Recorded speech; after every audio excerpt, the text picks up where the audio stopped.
Across the UK, on DAB+, on YouTube, on your mobile, and on your side. This is Talk.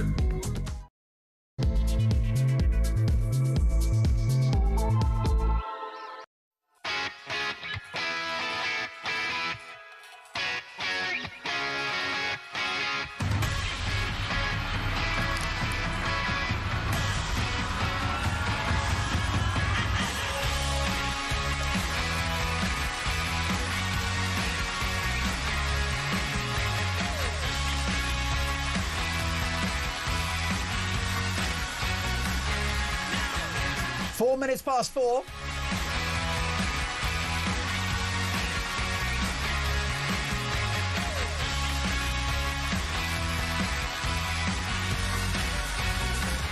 I'm Mark Dolan. This is Talk Drive. How long can Rachel from Accounts cling on? She's had the dreaded vote of confidence from Sir Keir Starmer, but will he be following her out the door? It's our understanding that cabinet ministers are spitting with rage at having been misled by the Chancellor. She also misled the financial markets, she misled the British people, and even the BBC and their political editor Chris Mason, who says the corporation was lied to by the incumbent at number 11. So given that he signed off on Rachel's pack of lies, is this now the beginning of the end for Sir Keir Starmer? We'll bring reaction from across the political spectrum. And setting aside the politics of all of this, the economics make for dreadful reading too, with a top bank revealing today that the budget on Wednesday will destroy jobs and growth and cement in inflation and debt.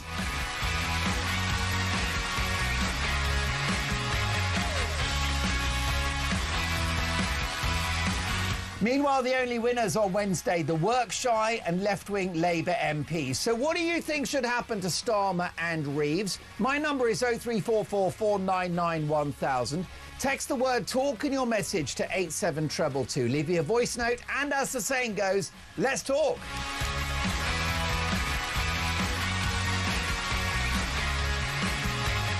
So big opinions, big names, and of course one big story in town, the future of the Chancellor, who is on 24/7 resignation watch. It is a massive story. It has implications for the economy, for the politics of our country, and for the future of this administration. So much to get through, but we'll start with a quick Dolan's dispatch. She knows it's over. Rachel Reeves's lies have finally caught up with her. This serially dishonest woman claimed to have been an economist at the Bank of England for a decade, when it was barely half of that duration. She claimed to have written articles for influential economics publications, claims that were proven to be false. She was informed by two separate estate agents to get a licence to rent out her luxury South London home. It didn't happen. She said she would not raise taxes on ordinary working people. They went up. She said she wouldn't lift the two-child benefit cap as we couldn't afford it. She lifted it. She said that she would be the most pro-growth Chancellor in history, and yet she has shrunk the economy. Rachel Reeves invented an imaginary black hole on coming into office and then conjured up another brand new one this year, after being informed by the OBR that in fact she had a surplus of $4 billion. She lied to the nation. She lied to her own cabinet, and she lied to the financial markets. Unsurprising that Sir Keir Starmer stepped in this morning in an effort to rescue his Chancellor, although receiving a vote of confidence from Sir Keir Starmer is like getting a pep talk from the Grim Reaper. He hasn't sacked her, of course not. He should, but he hasn't. Because if she goes, he'll be next. They are the terrible twins, as terrifying as the Krays and as comical as the Chuckle Brothers. But no one's laughing at this pathologically dishonest double act. Because notwithstanding this whole sorry episode, which I believe to be misconduct in public office, the viewers and listeners to this show, Drive on Talk, must now suffer the catastrophic consequences of a budget arguably even worse than the Halloween offering in October of last year. Rachel's difficult second album, on Wednesday, was even more unlistenable. More government borrowing, stubbornly high inflation, which is a tax on everyone, especially the poor. Higher interest rates, higher unemployment, which is ironic coming from the party of working people. And a war on alarm clock Britain. All whilst presenting those on benefits with a bumper pay rise. Starmer is desperately trying to save his own skin. Remember when he said country first, party second, before chucking expensive socialist red meat to his left-wing backbenchers? Country first, my backside. And now Britain is on its backside, thanks to Starmer and Reeves. They've both got to go, and soon they will. There is one bit of good news for Rachel this afternoon at 4:09. Given she'll soon be out of a job, at least she'll be enjoying a generous put my teeth back in. At least she'll be enjoying a generous benefits package herself. Your reaction, please. 03444991000. Text the word talk in your message to 87222. Isabel Oakeshott is the Talk International editor. Isabel, great to have you on the show. How long has Rachel got? Not very long at all. I mean, the one thing that might preserve her just a little bit longer is just simply the fact that Christmas is coming, and often parliamentary recess is a little bit helpful for ministers in deep trouble. But in my opinion and long experience of observing cabinet ministers in crisis, I don't believe this is survivable, and I don't think it's survivable for both of them. You know, we know from the Liz Truss experience what happens to prime ministers who sack their chancellors. They very soon go down with them, and it's not going to be it's not going to persuade anyone that Rachel Reeves wasn't fully in lockstep with the Prime Minister on this. I mean, we already know they've sort of pretty much said, haven't they, that Keir Starmer knew exactly what was going on and kind of, backed the strategy. So I think they're both finished. I just have never known, in my experience, as say, a whole budget being based on a false premise. You know, the whole budget effectively was based on a massive lie. And I just don't think you can get beyond that. And it doesn't really matter now that he said, she said, was it a little bit of a lie? Was it a big lie? There is now, I think, a settled view among British voters, whatever their party politics. I'm including Labour voters in this, and we can see this probably from polling today that shows that Labour voters are not very impressed by the budget, and if they're not, well, who the hell is? I think there is a settled view now, however much they thrash around and try to pretend otherwise, that the Chancellor misled voters, and she may well have misled her own colleagues. If she's misled the cabinet, that really is quick terminal rather than slow terminal. Most definitely. And at the heart of this issue and this political drama, Isabel, notwithstanding the horrible policies within that budget, but the politics of it are rooted in the culture of pathological dishonesty within this administration. The fish rots from the head. This all starts and finishes with Starmer, doesn't it? I just think this has become so much more almost endemic in modern politics. And again, at the risk of just sounding ancient and going on about how things used to be, lying about things used to be kind of automatic end of days for politicians. You just couldn't get away with being very obviously mendacious. And I think in the last 5 years, that has actually slipped in a way to the point where, and there may be a kind of complex interaction with social media here, where we all become rather used to nonsense on social media, people talking outright rubbish on social media. And so maybe we've got a little bit more conditioned to people lying and misleading and propagating fake news in the age of social media. But it seems to me that the bar for ministerial resignation keeps on getting higher and higher. It seems that you have to You have to do something truly egregious ever to consider resigning out of honour these days. No one really does it. No, I remember Boris struggling to sack, for example, Matt Hancock post-COVID. I think you might be right about that. Let's hear Isabel Oakeshott from the Prime Minister denying that his government misled voters. We had already made commitments, which I think I've expressed to you and many others many times over, that we were going to protect our public services, particularly NHS, to cut borrowing costs and to bear down on the cost of living. So we had, on the one hand, £16 billion less than we might otherwise have had. We had clear commitments that we'd made throughout the process as to what it was we were going to achieve. Therefore, against that backdrop, it was inevitable that we would always have to raise revenue. So there's no misleading there.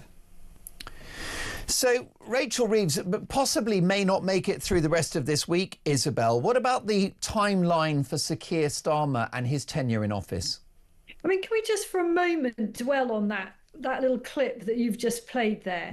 Does any one of our listeners and viewers know what he's talking about? Because I don't know what he's talking about. That to me just sounded like gobbledygook. I can't make head nor tail of it.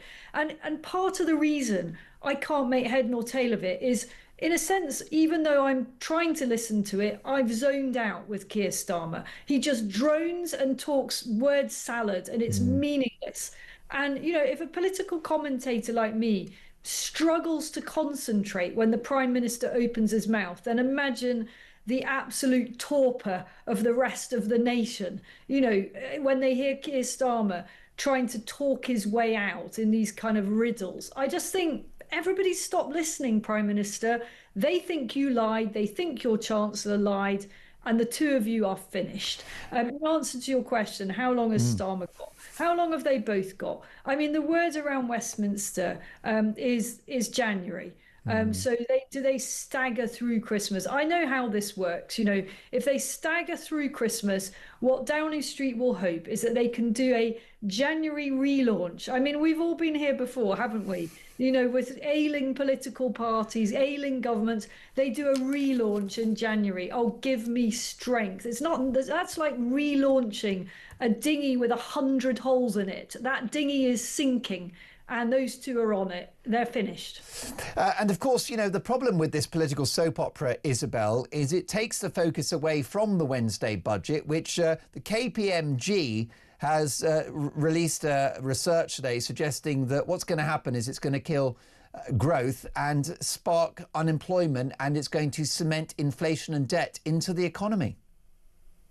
I think everybody just feels it, don't they? You know, whatever the official figures say, you know, they can all argue, that these experts and economists, whether it's this billion or that billion, these figures don't mean anything to most of us. You know, hundreds of billions, squillions, I don't know what they mean. We know what we see and what we feel, which is that those of us who work have to work ever harder for ever less return, as we see ever more of our hard-earned cash going out the side door to what many of us feel are mostly, not all, but mostly undeserving causes. That's how people feel. And I tell you, also, employers feel it isn't worth it anymore. They don't want to hire people because it's all become too much of a burden. That's how Britain feels at the moment, I think. And, you know, the politicians can talk as much as they like, but it's not going to change that reality. No, it's a political and economic hot mess. Isabel, our colleague here at Talk and former Conservative Party chairman Jonathan Gullis has defected to Reform. Your reaction? Well, I'm pleased to see Jonathan Gullis joining Reform. Some of us in Reform have long had warm, rapport with Jonathan. I think he's really instinctively one of us at Reform. I say us, I'm not actually a member of Reform, but I am a Reform supporter. And I think Jonathan Gullis has been probably wanting to do this for a really long time. And, you know, there is a difficulty with this. I acknowledge that Reform has got to be careful at striking this balance between finishing off the Tory party, which has got to be a priority, because otherwise two parties on the right, not that the Tories are on the right, have the potential to divide votes. But equally, it's very important that reform doesn't just look like a bunch of Tory retreads, which it doesn't. Of course, it doesn't at the moment. But that is a really delicate judgment to be made. But someone like Jonathan Gullis has a solid political background and the right ideology, and I welcome him joining. Now, Reform UK are shaping up as the real Conservatives, but how would that be defined? What are the criterion by which somebody would either be welcomed or not welcomed into the party from the Conservatives? Well, that is well above my pay grade. If I tried to set that out and then someone was welcomed in and hadn't met the criteria, well, it would have to be tearing up the ECHR, the Human Rights Act, looking at the Refugee Convention. I'm just wondering what other hoops you would have to jump through, because many of our viewers and listeners were surprised that Nadine Dorries was welcomed into the party, given her enthusiastic ongoing support for Boris Johnson, the man behind the Boris wave of legal migration, the man behind net zero zealotry, and the man behind the COVID overreaction. Well, Nadine Dorries is not Boris Johnson. And one thing I can say is that Boris Johnson wouldn't be welcomed into reform. I think the main thing is that whatever the sins of the past, that someone who wants to join reform is now a true believer. What no political party really wants is just naked opportunists, and that is some would say it's a nice problem to have, if you're a party on the up. But there's something a little bit distasteful about people jumping on the bandwagon that haven't got any kind of history of being at all passionate about the things that those who've been on this journey for a long time have long been fighting for, and often a rather lonely fight. So that would be what I would say to those who are thinking about it. Please, if you're opportunists, you're going to have to do a bit better than that. But, this is obviously nothing to do with me. This is Nigel Farage's call, and I'm sure he doesn't accept anybody without real scrutiny of whether or not they are going to be true assets to the amazing movement that he has been building. Most definitely. Briefly, if you can, Isabel, a little bit of an embarrassing tweet. They always say there's a bit of a catchphrase now on social media. There's always a tweet. There's always a historic post that will come back to bite you on the bum. Richard Tice is the vice leader, the deputy leader of Reform UK. And oh gosh, I don't know where this is going. This is worrying me. I don't know even if you know Richard Tice, but let me just say that it's March the 31st, 2024. And this is from Richard Tice, who I've had on the show many times. He's a great guy, but he tweeted with a special Easter message to Tory MP Jonathan Gullis, right? It's from a year ago.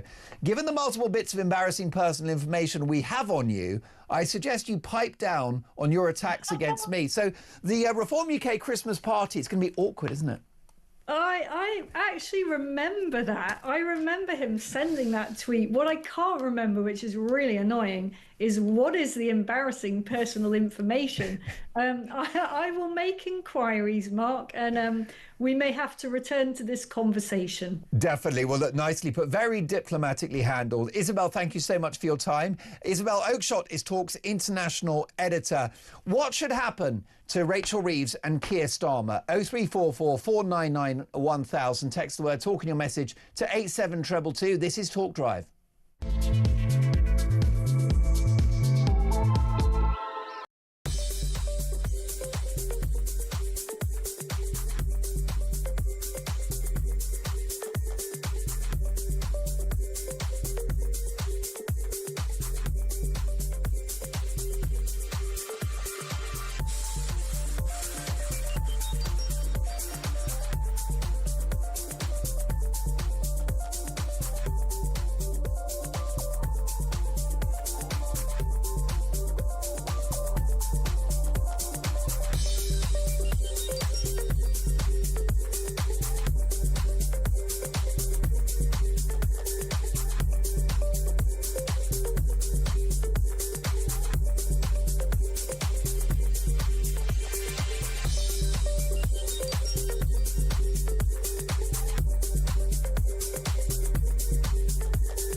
Big news coming this December. Our talkTV app is moving to the Talk app.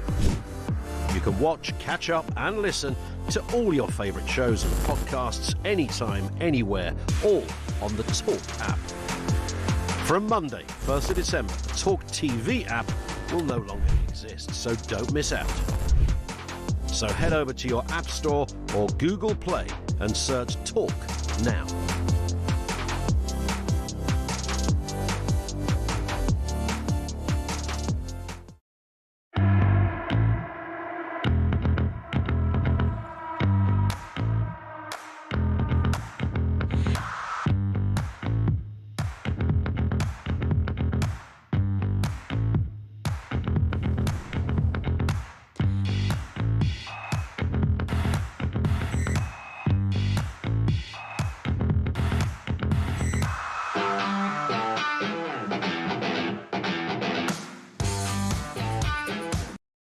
Across the UK, on DAB+,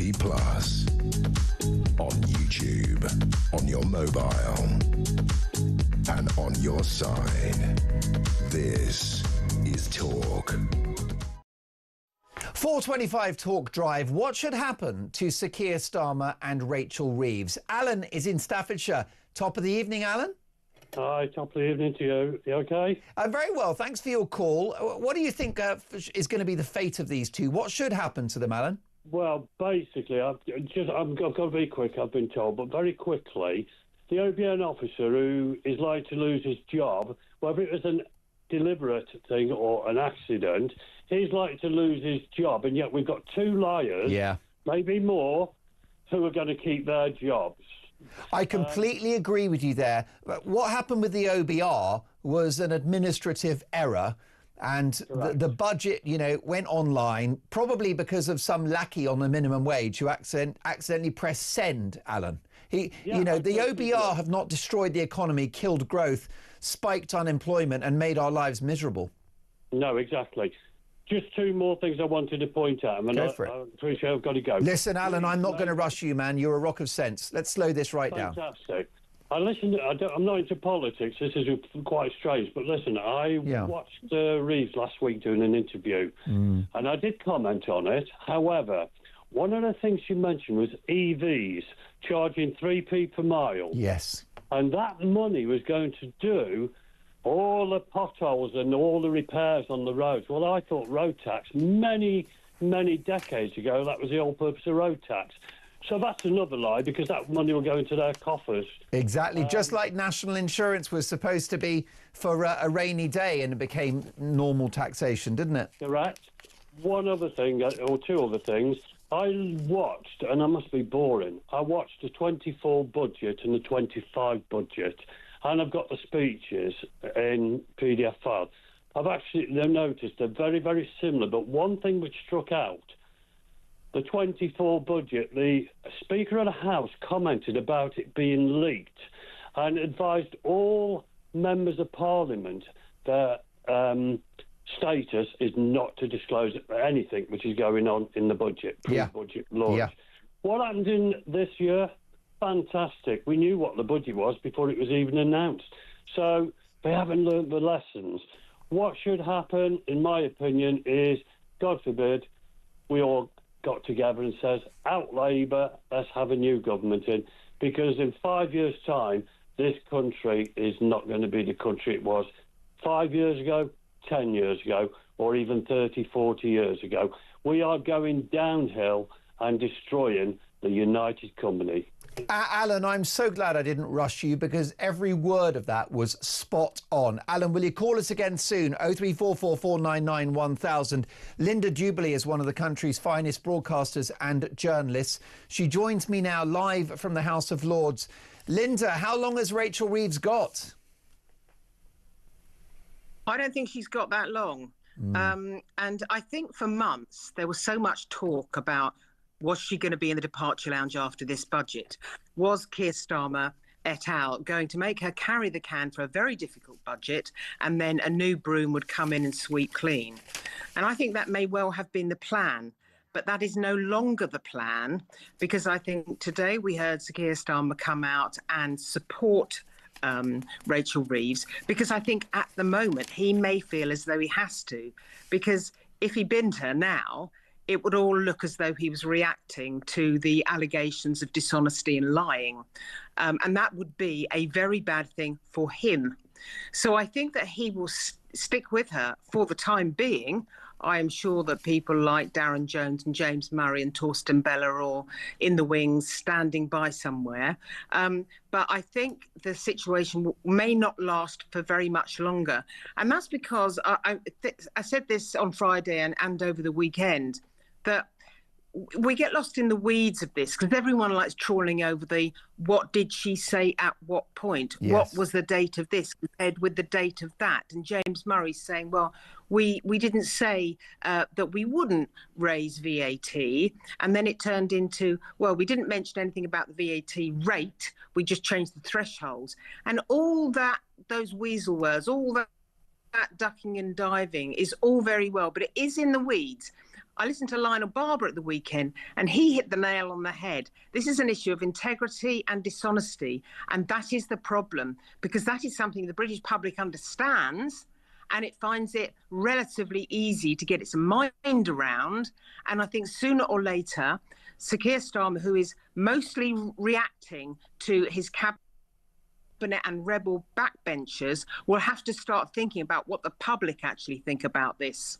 Well, you're in Parliament as we speak, and it's our understanding on Talk Drive, Linda, that cabinet ministers are spitting with rage at this situation. They feel that they were misled by the Chancellor.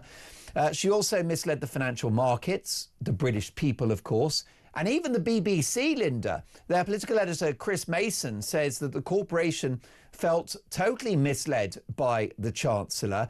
And you have a picture now where just two people within this administration, Sir Keir Starmer, the Prime Minister, and his Chancellor, Rachel Reeves, are looking very isolated within this political drama. Well, it is a very kind of unholy axis, isn't it? That's the problem. I think when I was going over some of the quotes late last night that had been divulged, I believe it was an exclusive from the Times. Oh, yes, they're very Swinford. detailed. Yeah, a great exclusive. That's right. Yeah, excellent piece. I think that they were detailed. You see, they weren't just a kind of mishmash of thoughts. They were very detailed quotes. So although they weren't attributed, you got the sense they were rock solid.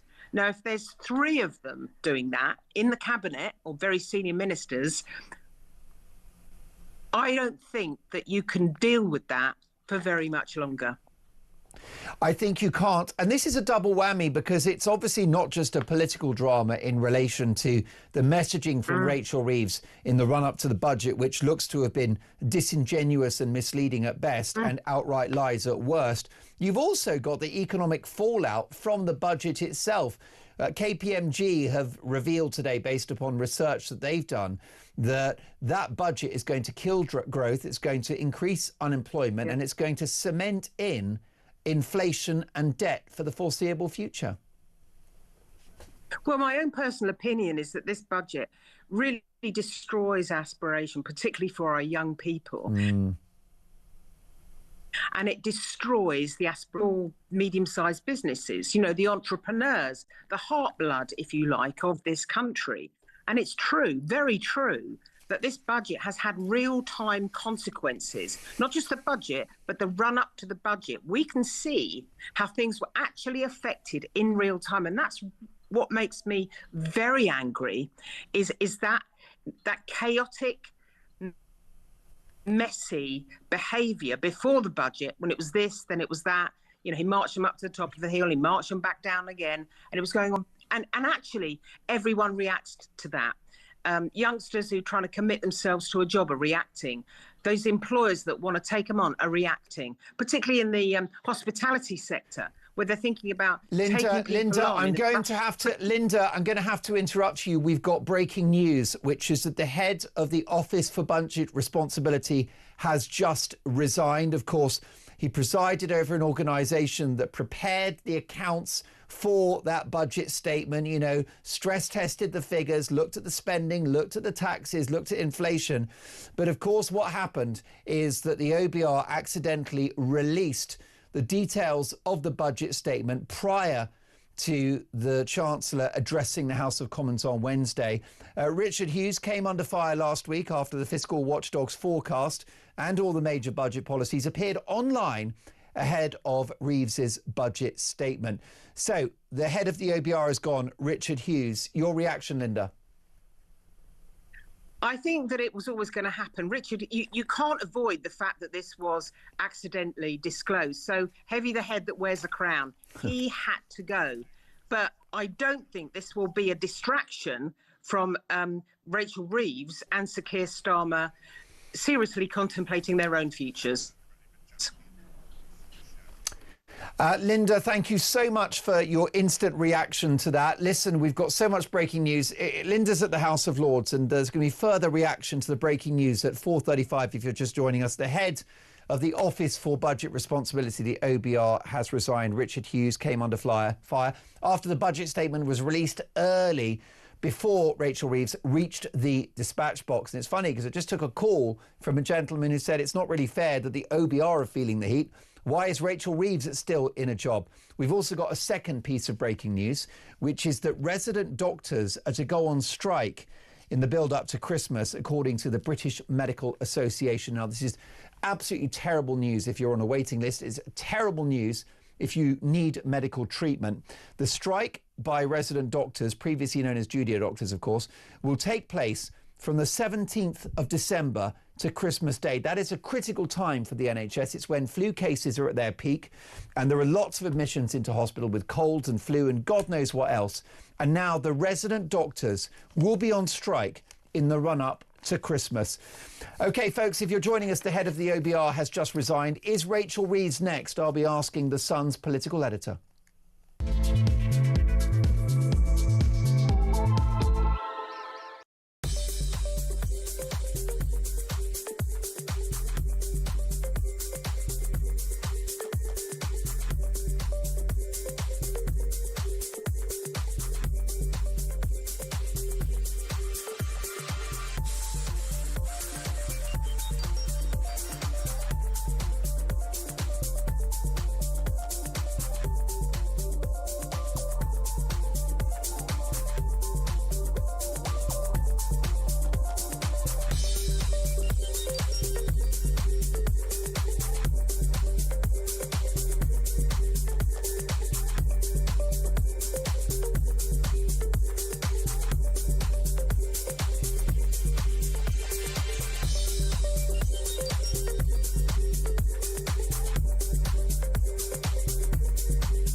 Across the UK, on DAB+, on YouTube, on your mobile, and on your side.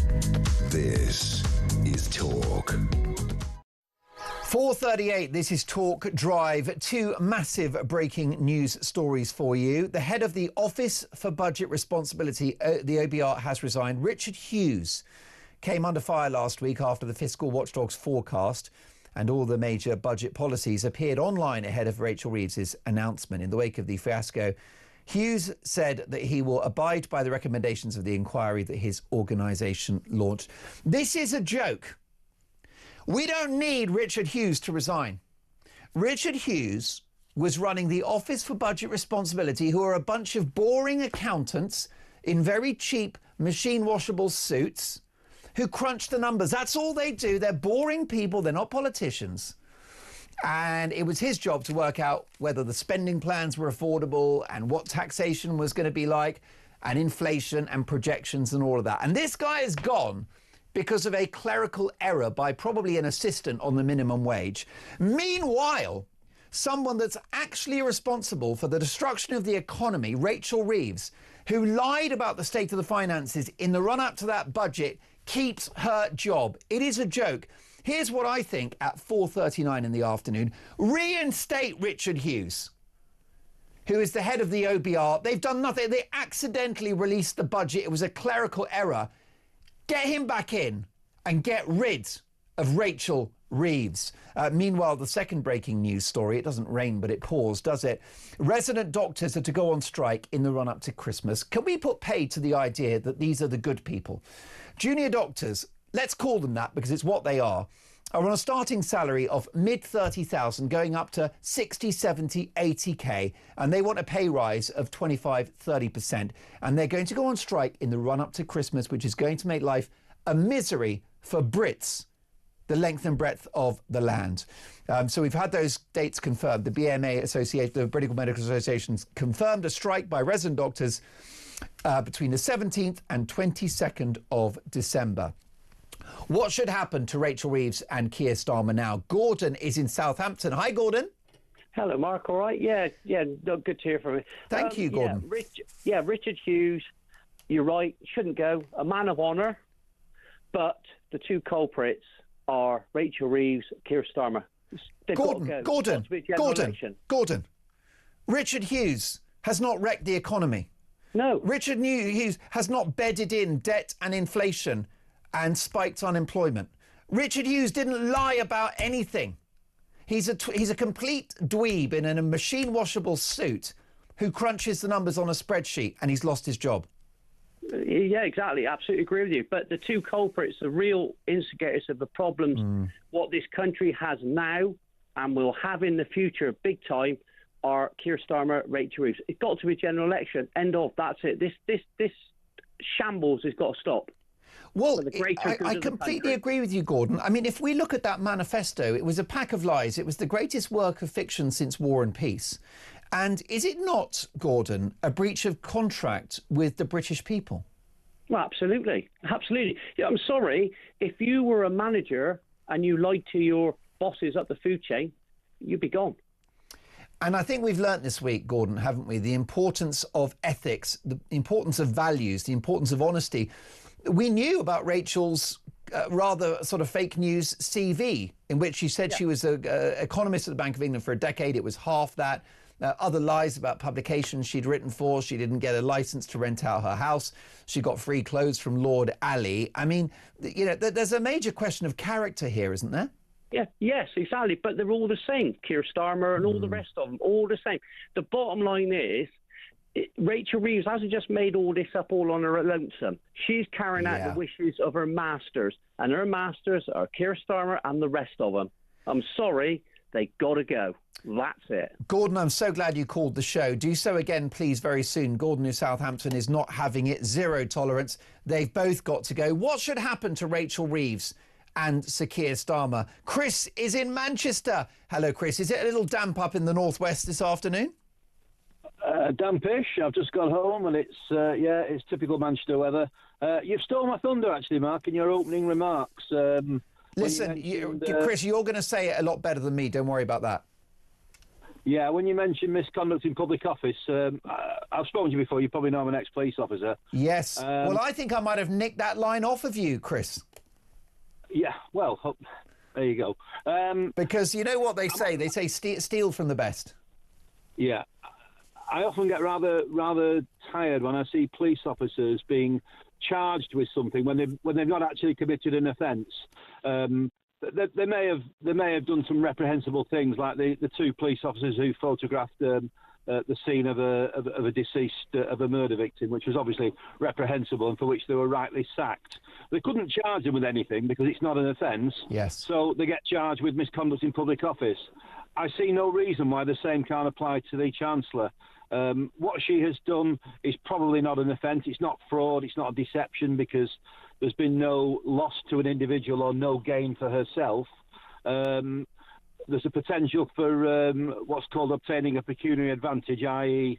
Embellishing her CV to increase her job chances. Yeah. But certainly misleading the public and the financial markets. Yes. In her budget statement, to me, is entirely misconduct.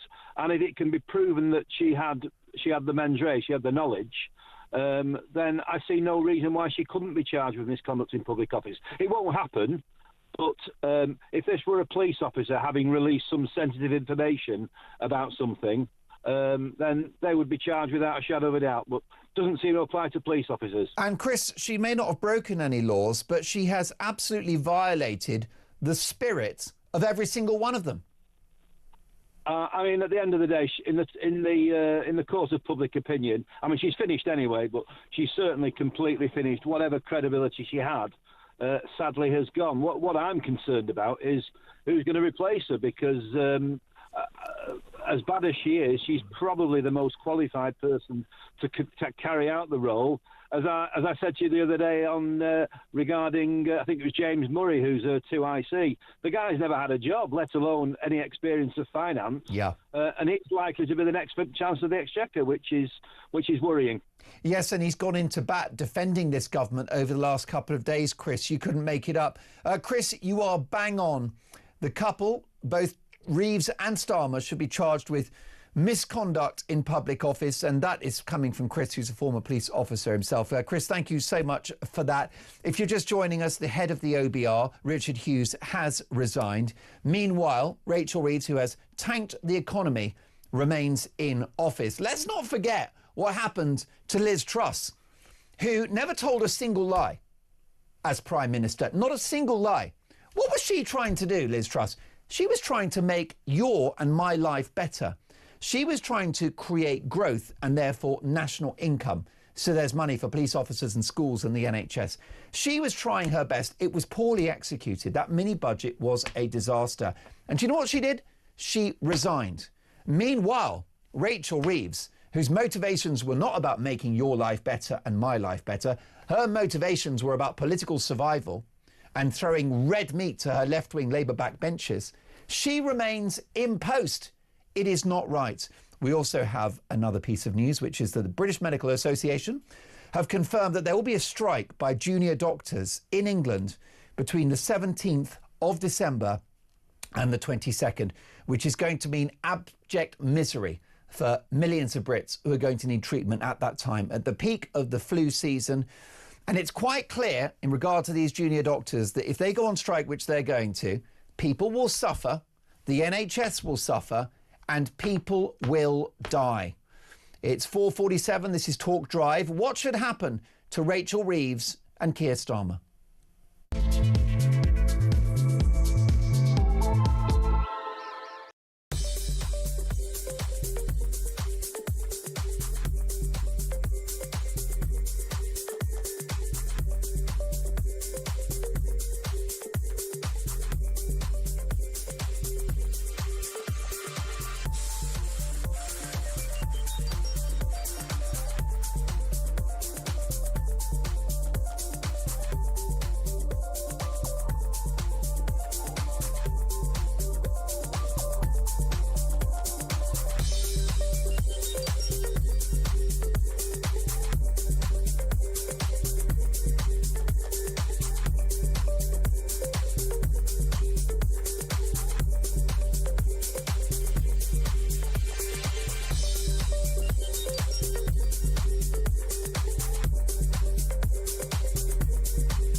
Big news coming this December. Our Talk TV app is moving to the Talk app. You can watch, catch up and listen to all your favourite shows and podcasts anytime, anywhere, all on the Talk app. From Monday, 1st of December, the Talk TV app will no longer exist, so don't miss out. So head over to your App Store or Google Play and search Talk now.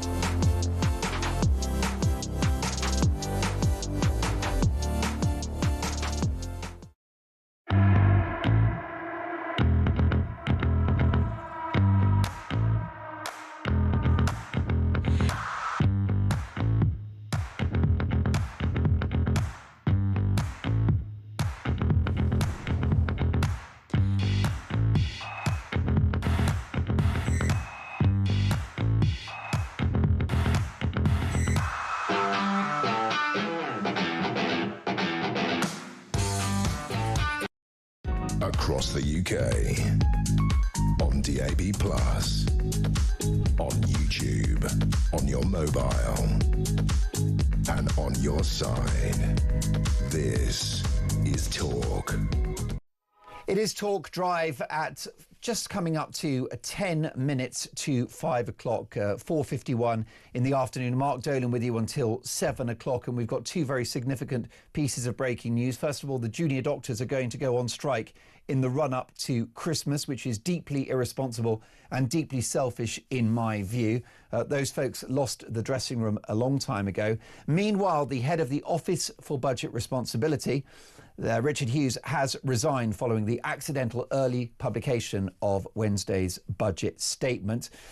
And this from an unnamed texter, actually it's Al, who says, "Good evening, Mark. Let's get Talk Radio to start a petition to reinstate Richard Hughes at the OBR. It's totally unfair when Reeves and Starmer are liars. We need to stand up for the UK and for the sake of the British people. Let's get Richard his job back and reinstate him." Thank you for that.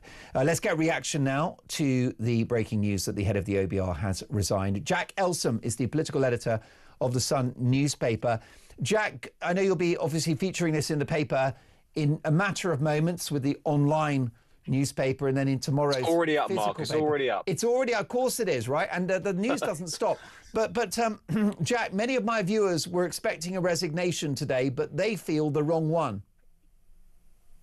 Yeah, well, clearly two people under pressure. One, Richard Hughes has gone from his job. I don't think he could really have hung on, even though it wasn't his fault. The reports today into the pretty catastrophic clangor last week at the budget makes for pretty grim reading. Weak IT systems, the fact that it's actually happened before last spring's statement back in March, someone accessed these sensitive documents early. We don't know how many more budgets might have been accessed, and so we're going to have a full audit into that.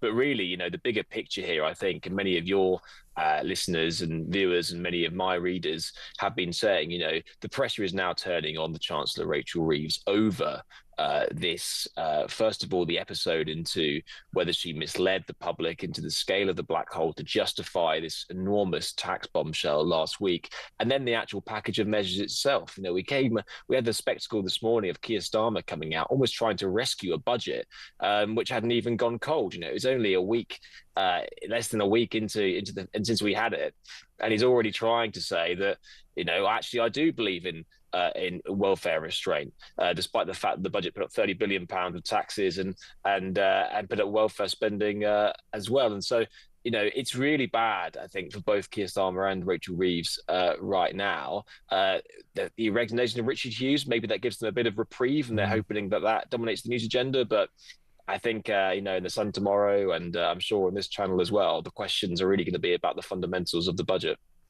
Indeed. Rachel Reeves under pressure. What about the Prime Minister? How much of it is laid at his door? Yeah, well, I think that the Prime Minister and Chancellor's fate are pretty intertwined at this point. She is his Chancellor. He would have signed off on that budget. And as we've already discovered, he knew about the story which she was telling the country when she stood up on November 4th and said that there's going to be a massive productivity downgrade and a big black hole. we now know that actually she was in a surplus, but she used that to try and butter us up for almighty tax rises. And as you said before, if not an outright breach, definitely broke the spirit of a manifesto which said that they were going to keep taxes down on working people. He went to the country with that promise. He now has to own the backlash, which he has triggered by putting taxes up on working people. You know, we saw these stealth taxes come in this year. Last year, we saw the national insurance hit on employers, which trickled down to workers. And so I think that it goes back to that question, you know, are you feeling better off than you were a few years ago? For many people saddled with these tax rises, the answer will be no. And, you know, for a prime minister, that is incredibly dangerous. Yes, I mean, I think Glyn, Jack, speaks for many of my viewers and listeners. He's in Catterick and he says, hello, Mark. Labour blatantly lied on their manifesto and are lying on a daily basis. They are toast, and probably sooner rather than later. The issue now is a matter of the lack of credibility at both number 10 and number 11.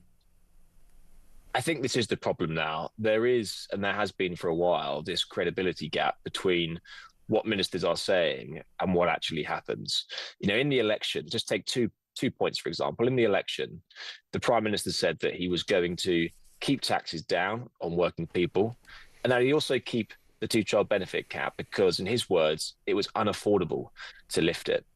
And what do we see last week? We saw the exact opposite happen. We saw the two-child benefit cap scrapped, and we saw taxes on working people go up. Now, if that is your position, and Keir Starmer today talked about choices and said these are his choices, you know, it's a fair enough position, and some people will agree and some people won't. But he should have gone to the country with that in the election, I think most people would say, because then at least you get a mandate for it. And I think that his problem now is that he seemed to be saying all things to all people during the election, and now he seems to be rowing back from that quite quickly. And it's clearly because he feels very politically vulnerable to his own MPs. Many of them have been restless and agitating for some time. And so a lot of this seems an exercise in saving his political skin. He knows that next May's elections are going to be pretty bloody for the Labour Party, and is clearly wanting to try and repair some of his relationships with Labour MPs ahead of that time. And if the rest of us and workers have to pay the price for that, essentially, then that seems to be the calculation at the moment. Well, the headline in The Sun at thesun.co.uk is OBR and out. OBR boss quits over budget leak as probe finds docs have been released before. Do check out The Sun's coverage, and I'm delighted to say that the editor of The Sun newspaper is Jack Elsom. Jack, thank you so much for joining us, and good luck covering this breaking news. Two major bits of breaking news. The head of the OBR, Richard Hughes, has resigned following the accidental release of the budget statement before Rachel Reeves got to the dispatch box, and the junior doctors are to go on strike in the run-up to Christmas. Kemi Badenoch has posted on X in regard to the OBR chief quitting. She said, someone has resigned as a result of the budget chaos, but it isn't Rachel Reeves. The Chancellor is trying to use the chair of the OBR as her human shield, but I will not let her. Why is it always someone else's fault with Starmer and Reeves? Kevin is in Leicester. Hi, Kevin. Hiya, Mark. How you doing, pal? I'm very well. My feeling is that we should have had a resignation today, not Richard Hughes, Rachel Reeves. I couldn't agree more. I don't think it's for the... My opinion, I don't think this resignation is for the release of the budget. Although that could put Reeves under pressure, I actually think it was the information that's got out about the £4 billion headroom, because that's shown her up to been lying. It's that's done this, in my opinion. So I think it's the fiscal headroom that's made him resign. But at the end of the day, Starmer's covering up for her, and in the same way, it's them that's the problem. It hurts to hear this news today, Mark. Really does. Well, it's just odd, isn't it, Kevin? Because in our workplace, we're not allowed to lie. And if we do lie, we'll get, if we're lucky, a warning. And you do it again, you're out. Definitely. Yeah, I wouldn't laugh. Yeah, and I know a lot of people, and politicians as well, that have gone for far less. Yeah. I mean, I wasn't a fan of Boris, but I mean, he had a bit of cake and it was wrong because he lied, so... Completely agree. And I don't remember any Rishi Sunak lies. I don't remember any Liz Truss lies. I mean, yeah, the mini budget was poorly executed, but this strikes me as a uniquely dishonest administration, Kevin. But you've given your honest view. Thank you for that. Really enjoyed that call. It's coming up to 5 o'clock. This is Talk Drive. Mark Dolan with you until 7 o'clock. Next up, we're going to speak to Sir Michael Fabricant about this. Another Tory has defected to Reform as well. It's all happening.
Across the UK, on DAB+, on YouTube, on your mobile, and on your side.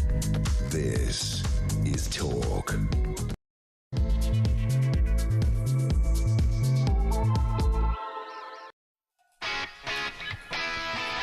Three minutes past 5. This is Talk Drive, and it's all kicked off.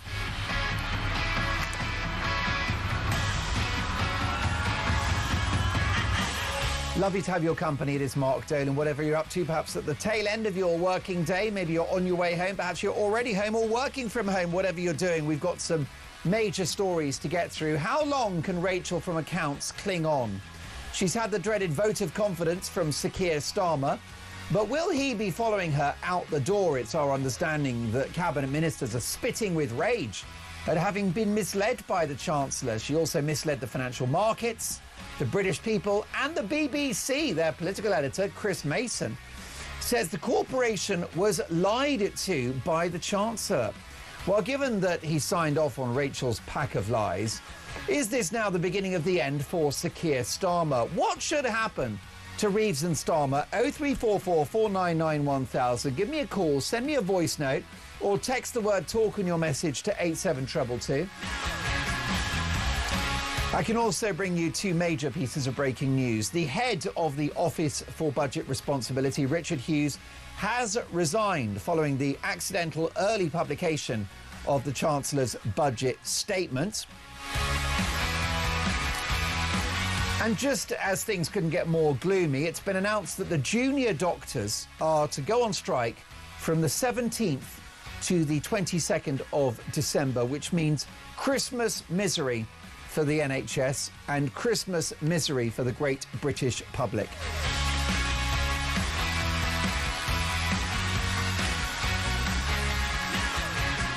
Setting aside the politics of the budget row, the economics make for dreadful reading as well, with a top bank revealing today that the budget on Wednesday will destroy jobs and growth and cement in inflation and debt. The only winners on Wednesday, the work-shy and left-wing Labour MPs.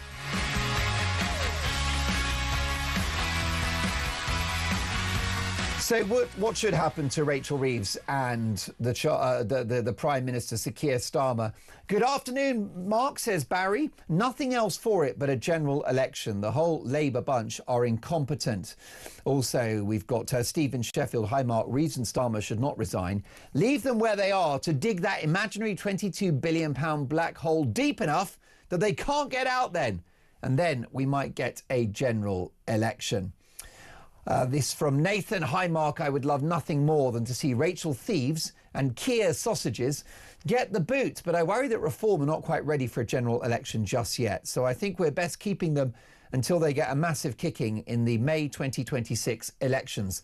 Then it may be on Starmer's way out that he could call an election, just to spite his backbenchers. So another 6 months of them will aid Reform to victory. Well, let's have a look at whether or not this will impact the potential date of the next general election. I'm delighted to welcome former Conservative MP Sir Michael Fabricant. Sir Michael, welcome to Talk Drive. Good afternoon. How are you, Mark? I'm very well, and I'm in better shape than Richard Hughes, who has resigned as the head of the Office for Budget Responsibility. Was this the right decision? Well, he was scapegoated today in the statement on Parliament. And I noticed, by the way, that Rachel Reeves unusually decided not to turn up. Normally she would turn up for this sort of important event. Instead, there was some pipsqueak Labour MP, who I've never heard of, or hardly, who gave evidence to the rest of the House of Commons on her behalf.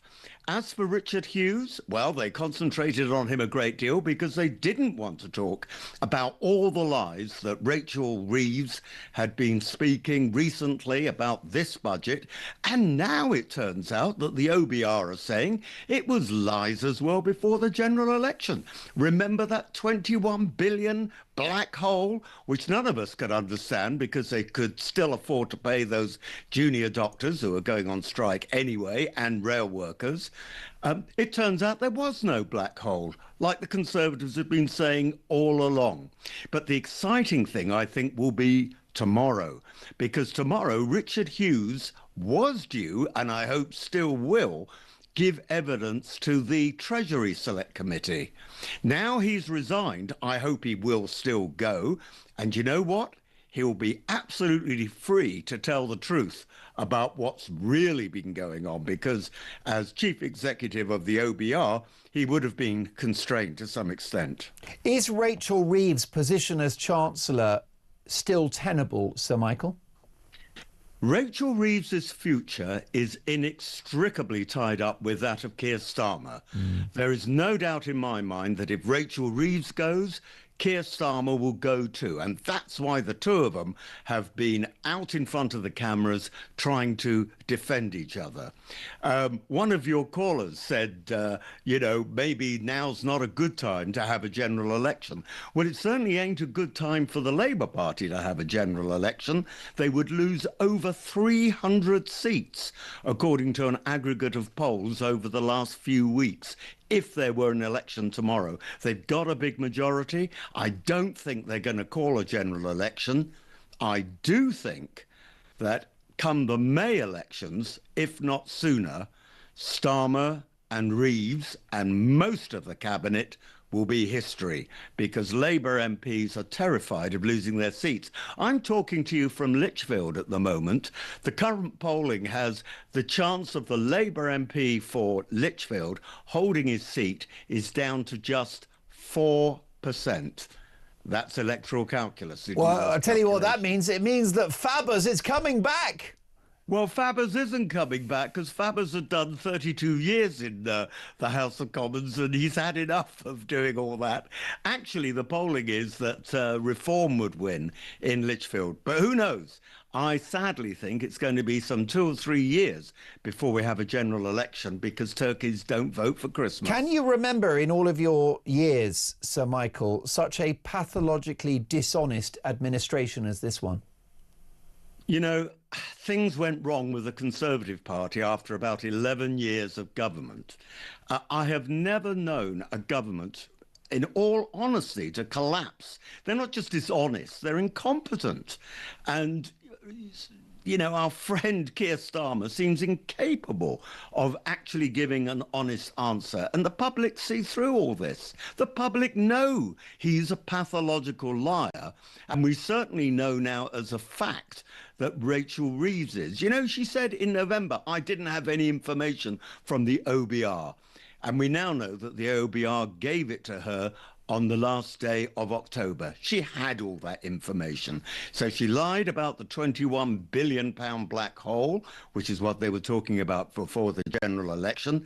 And she lied when she told the cabinet that there wasn't enough money and they would have to raise taxes, when we now know that, in fact, there was a £4.5 billion surplus. She needn't have raised taxes at all. But actually, remember the context of all this. She tried to cut the welfare bills. And what happened? There was a huge Labour Party rebellion. She knew that she and Keir Starmer were on the ropes. They knew that if they didn't do something, i.e. more money on welfare, they'd be out.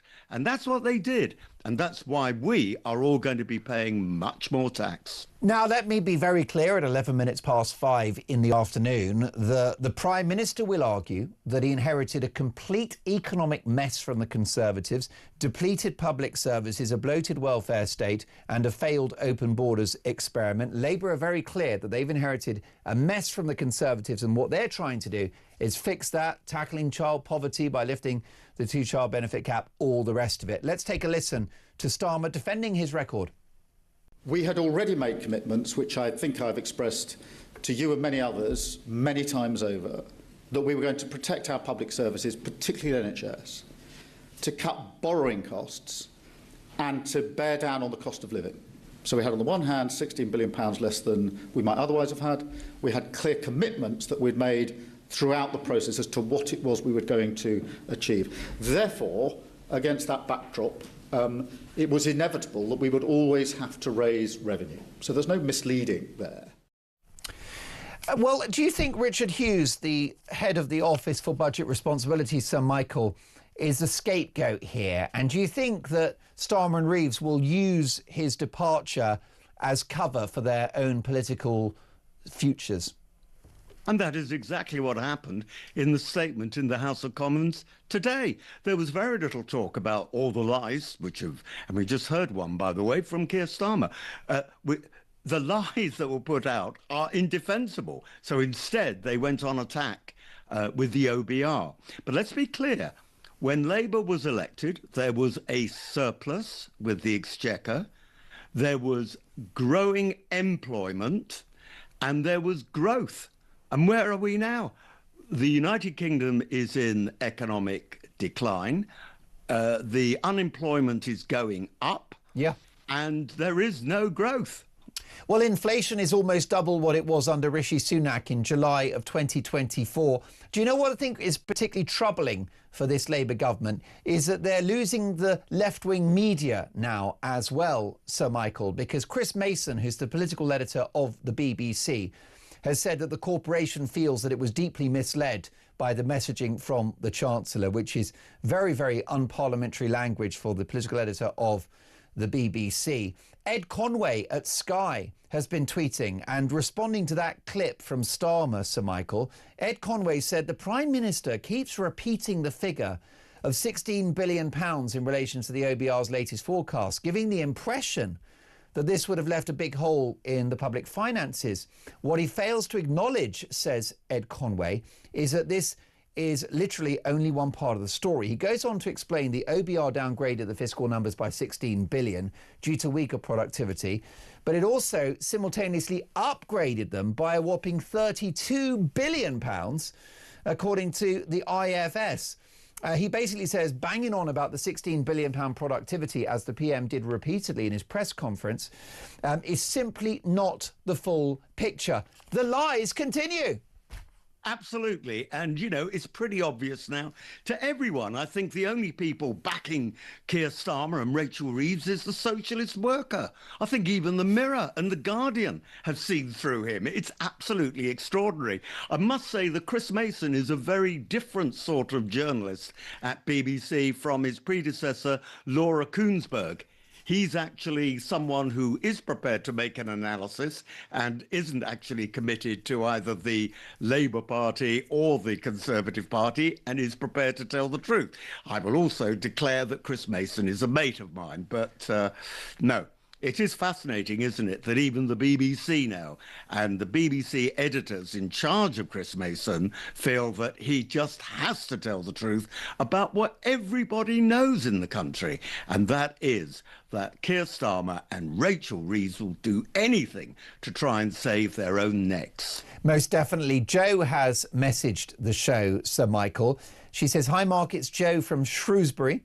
There's only one of three. Yeah, there's only one of three ways." Not Shrewsbury. Did I say that? Is it Shrewsbury? You said Shrewsbury. I think we all say Shrewsbury. Yeah, well, that's 'cause you're, I don't know. Some people I'll apparently east of the river in Shrewsbury call it Shrewsbury. Yeah, but what it is, you're a there. lot posher than I am. I'm not even a Knight of the Realm, Sir Michael.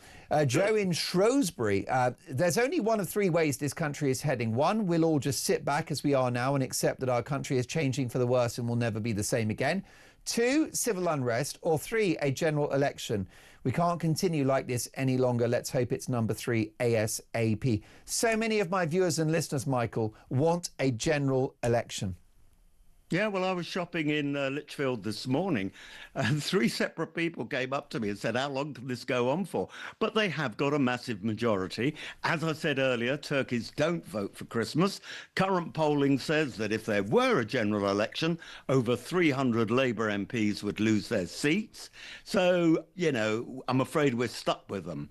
I don't think we're going to be stuck with Starmer and Rachel Reeves. If they don't go now, and if they had any sense of honour, they would go now.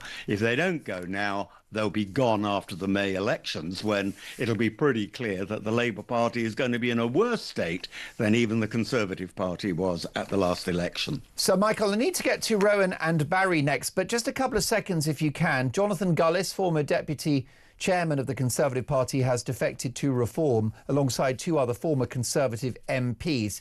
Can you categorically rule out that you would support or join Reform in the run-up to the next election?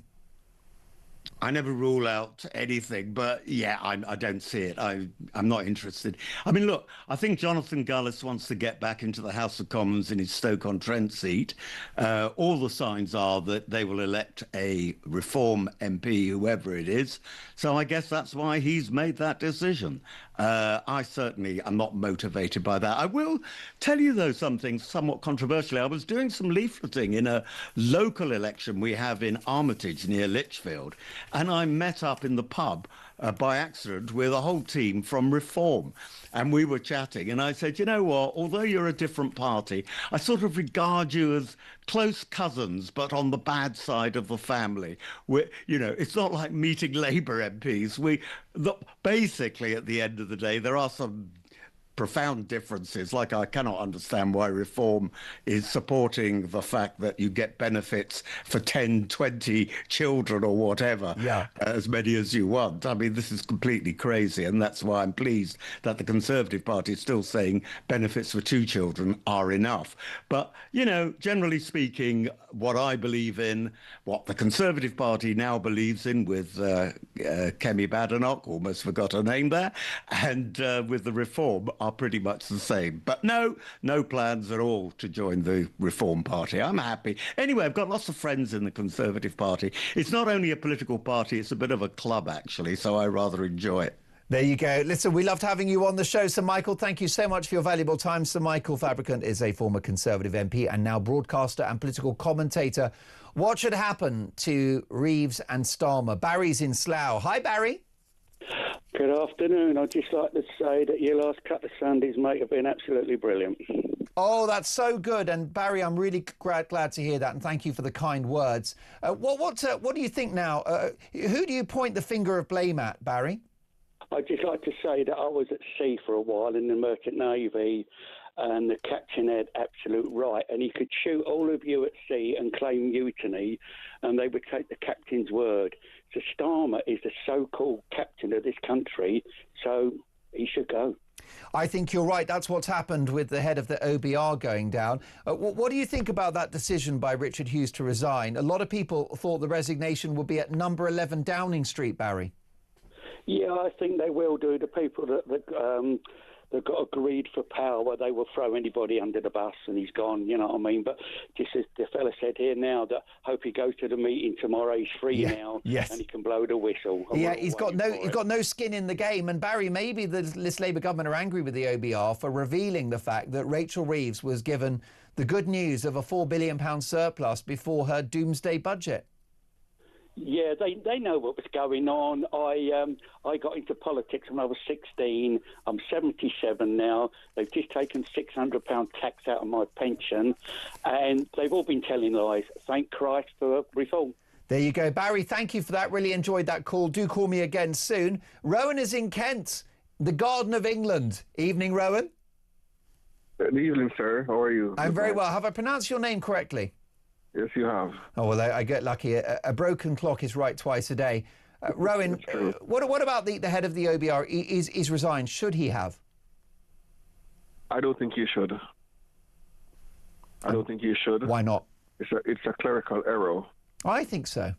It's a clerical error, yeah. It wasn't intentional. I understand that the captain of the ship leads the ship, but sometimes if something go wrong on the ship, if a pipes break on the ship, the captain doesn't lose his job. That wasn't something that's big. Well, Rowan, it wasn't just honesty. I agree with you. Thank you. I mean, Richard Hughes did not lie. Richard Hughes did not hand billions to people sat at home on their big fat backsides not working whilst Alarm Clock Britain get up at 5 a.m, stand at a bus stop and put a shift in. He didn't mislead the House of Commons or the international markets. And he isn't responsible for policies which are going to bake in inflation and debt for the foreseeable future. That is true.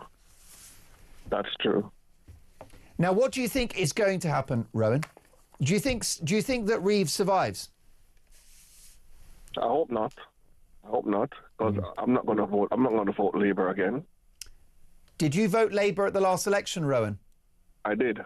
Okay. And what are your feelings? Do you have buyer's regrets? I definitely have buyer's regrets. And what is it? How do you feel let down by this government, Rowan? Why would you not vote Labour now? All right, listen. I'm not British. I'm an immigrant. Yeah. I came. I'm from the Commonwealth. I'm from Jamaica. Yeah. Yeah. The impression we have of Britain, it's a motherland. It's where the Queen is from. It's better than where we are. Yes. Right? And we are told that if you come here, you work hard, you will reap the benefits.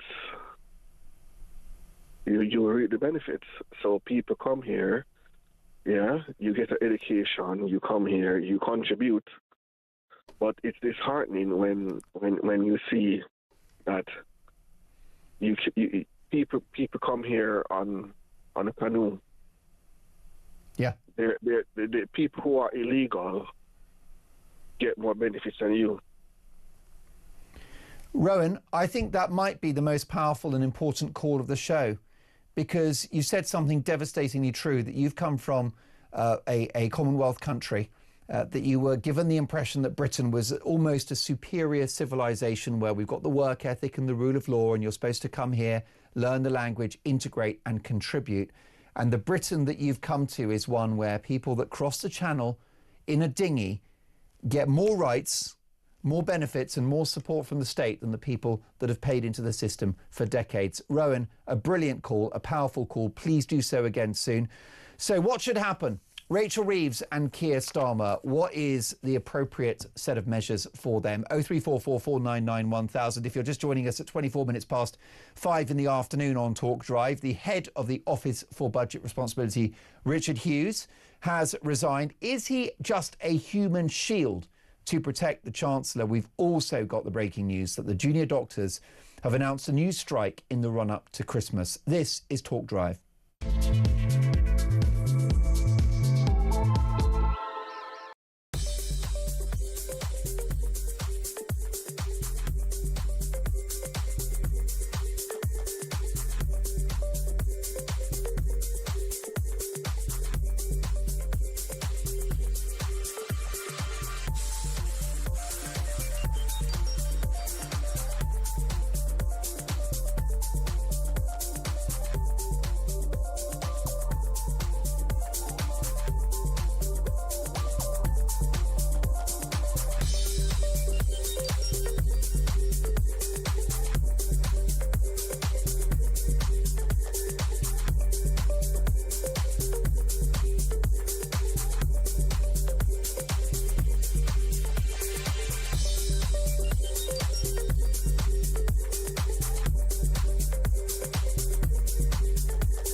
Big news coming this December. Our talkTV app is moving to the Talk app.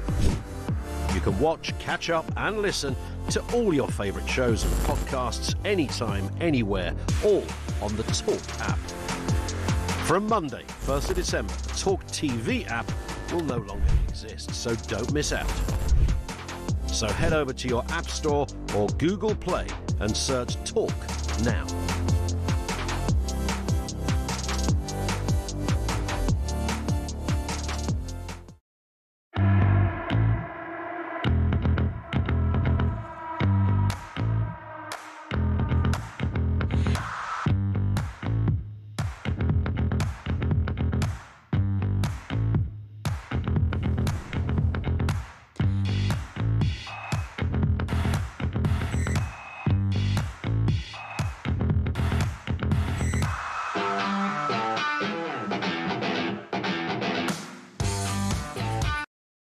Across the UK, on DAB+, on YouTube, on your mobile, and on your side. This is Talk.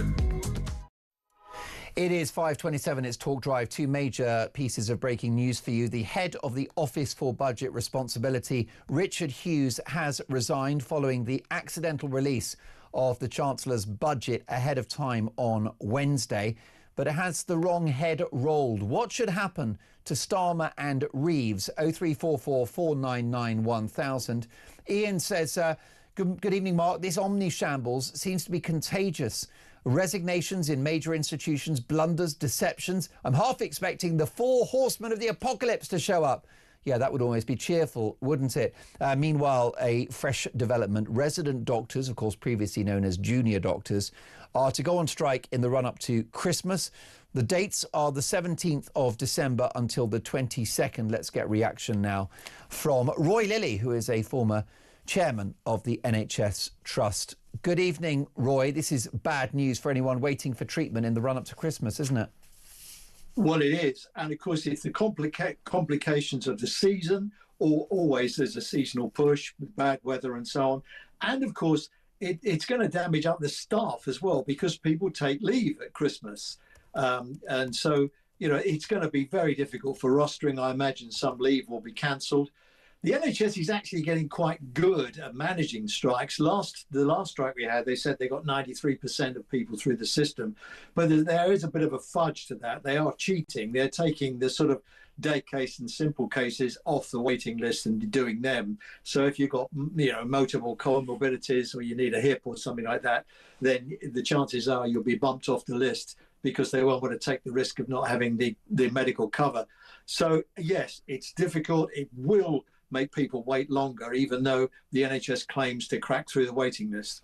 Well, indeed. I mean, resident doctors were rewarded with an average pay rise of 5.4%, consisting of a 4% base increase plus £750 by way of consolidated payment. Over the last 3 years, Roy, the cumulative interest amounts to around 28.9%, and yet they're coming back for more. They are. They claim, their argument is that they've lost the value of their wage packet over the years because of the erosion. Join the club. Well, everybody's in the same boat. Hello, inflation. Yes, I agree. Everybody's in the same boat. Actually, tonight in their press statement, and I think they've changed their tune slightly, they've actually said that a deal over a period to get pay restoration, and I've said right from the start it'll have to be a 3-year deal, but they are now saying that they would look at an extended deal over a longer period. So I think they're kind of reading the room. The difficulty is with this, okay, is where does Streeting go next? I mean, he's been tough with them. He's been abusive with them. He won't talk to them on any other issues. I mean, he's exhausted the Conservative Party's playbook when they were handling the strikes, when Steve Barclay was in. I mean, he sounds like Steve Barclay. Where did we go from here? I mean, on the one hand, I mean, we could be Machiavellian and say, well, Streeting wants to be the Prime Minister, so perhaps he's not going to fix this because it makes Starmer look bad. On the other hand, if we look at this practically and say, well, what are we going to do about this? He has to take a step back, I think, and go to ACAS. He has to get some kind of independent people in there to look at this and try at least to get some talks going, because at the moment, nobody's talking to anybody, and you can't resolve anything until there's talks. Streeting won't talk unless they call off the strikes. ACAS probably would ignore the strikes and try and get people around the table. He has to do that because, I mean, look, if you look at the wider political prospects we're dealing with here, the boats aren't stopping coming. The finances are in a mess. They're under pressure because of the budget. I mean, one of the 3 things they were elected for was to get waiting lists down, and they're really not. There's some improvement, but really they're flatlining, and all the time there's strikes. It won't really bring waiting lists down to the extent they need to by the next election, which is going back to the old 18-minute wait and what have you, the targets that were in place, which is their promise. They won't do it. Numerically, it's impossible to do, and it's even worse with the strikes. And Roy, I will never attack those working on the front line in the NHS, the doctors, the nurses, the resident doctors, and by the way, the catering staff, the porters, an amazing workforce it is, but notwithstanding the layers of middle management, which I think should be cut. But, frontline medical professionals do an amazing job. They're working under challenging conditions. But do you think it crosses a line going on strike, given that likely patients will suffer and some will die? Yes, I do. I mean, I'm in my 80s now, and so I look at life through the lens that I had when I was, back running a hospital, and all the doctors were Dr. Finlay, and people had a very different attitude. Well, in those days, you had a career for life. These days, the younger doctors want a career and a life. And, if you look at the way they're pushed around with rotas and the way they're treated, the huge cost now that they have to bear to become a doctor, I see that they do have that element of an argument. And if I was the Secretary of State, I would bend over backwards to fix that. In fact, NHS England has come up with a 10-point plan which addresses most of these issues. They're not in place yet. And if I was the Secretary of State, I would say to NHS England, I want these in by Tuesday. Some real urgency and some demonstration of good faith. It's got to be, if I was the Secretary of State, I'd say, here's a 10-point plan. Let's get around the table. Let's have a 3-year deal and solve this, because This is doing huge damage, not just to patients, it's doing huge damage to morale inside the organisation. People are going to have their leave cancelled at Christmas and all of that. And of course, it's doing huge damage to the reputation of the NHS, and not least to so-called junior doctors. I mean, many of them are quite senior. These are doctors who are not quite yet consultant grade. So these are people who will have wives, mortgages, husbands, families, when they go on strike, of course, they don't get paid. So it brings a certain amount of financial hardship as well. So I can't see anybody here who's coming out of this well, even the BMA really, who looks like it's completely detached from public opinion. And I think that, the whole thing is just a horrible mess. I must say, made worse by the attitude of the Secretary of State with his sort of very bullying tone. We all know all rows arguments with a wife, your employer, the bloke next door. You have to sit down and talk. He has to talk. If he can't do it, ACAS should. Roy Lilly, you certainly do not look like you're in your 80s, and with any luck, you won't be needing any medical treatment anytime soon. Look at you. Your body's a temple. Lovely to have you back on the show. I remember many conversations we had during the course of the COVID-19 pandemic. Roy Lilly there, former NHS Trust chairman, who said that the NHS is actually very good at coping with these strikes, but that it crosses a line for those resident doctors to put down their stethoscopes and to refuse to work.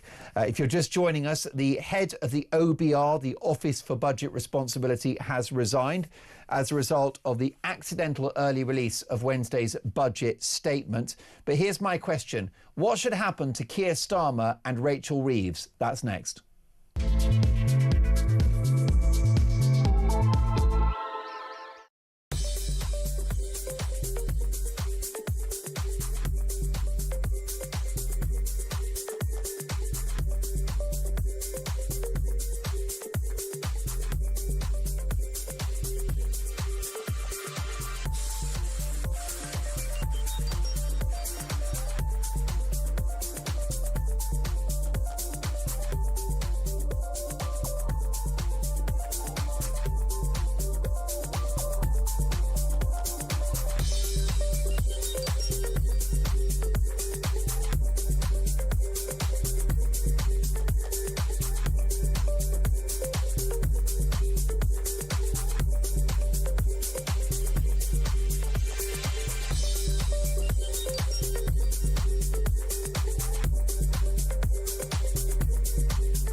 Across the UK, on DAB+, on YouTube, on your mobile, and on your side. This is Talk.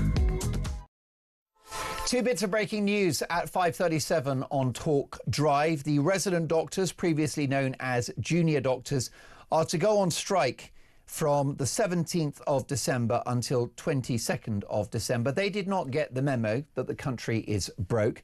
They did not get the memo that the NHS is already in a winter crisis. They did not get the memo that we've got peak flu season. They did not get the memo that patients will be harmed and patients will die as a result of their naked political activism and as a result of their greed. That's my view. What's yours? Are these strikes by the junior doctors justified? And the other big headline, the head of the OBR has resigned, Richard Hughes, following the accidental leaking of Rachel Reeves' budget on Wednesday. What should happen to Reeves and Starmer? Nigel is in Cheshire. Hello, Nigel. Hi there, Mark. Thanks for taking the call. Thank you for calling us. I believe it's your first call to talk. It is very first, although obviously I've listened to you for quite some time, so probably better late than never. But now it's your turn to speak and my turn to listen, Nigel. Okay, that's very kind of you. Yeah, I'm just really, I like to point out, for me personally, the elephant in the room today is for all the political parties, not just Labour, but the SNP, the Greens, the U Party, and the Conservatives, because obviously in the next few days this will all be going through Parliament. And if they're going to rubber stamp what basically Rachel Reeves has done, all the Labour Party, and also what Keir Starmer is doing, well, they're basically saying, blatantly, they can lie and do what they like when they're in government. So, and they can circumvent the law, whichever truth they want to give out on that day. So, you know, if a reform government comes to power, which it probably will do in the next 3 years, they're basically giving them carte blanche to do likewise, because they can't come back onto your TV show in 3 years' time and repeat what we're saying today, because where's the credibility? I don't believe that reform would be doing what these people are doing at the moment. They've got to be a completely new approach to politics. And I think one thing I have noticed, and they do get criticised all the time for this, certainly recently, local councillors have been elected and then seem to stand down. But the reality is, these people perhaps are just finding that the job's a bit too hard for them. And rather than taking the sort of 30 pieces of silver, politician silver, they're being honest and they're standing down, which to me, I couldn't, you know, if 100 go tomorrow, I'd respect it if that's what the reason why they're standing down for, rather than what we're seeing now with politicians, and certainly Parliament, who are basically going to say now, I would think, we'll stick with Starmer now for the next 3 years because that's our pay packet. Most definitely. And I think you're right, Nigel, that it sets a dangerous precedent for our democracy and for political discourse if someone can lie to the public, lie to the media, lie to the financial markets and get away with it.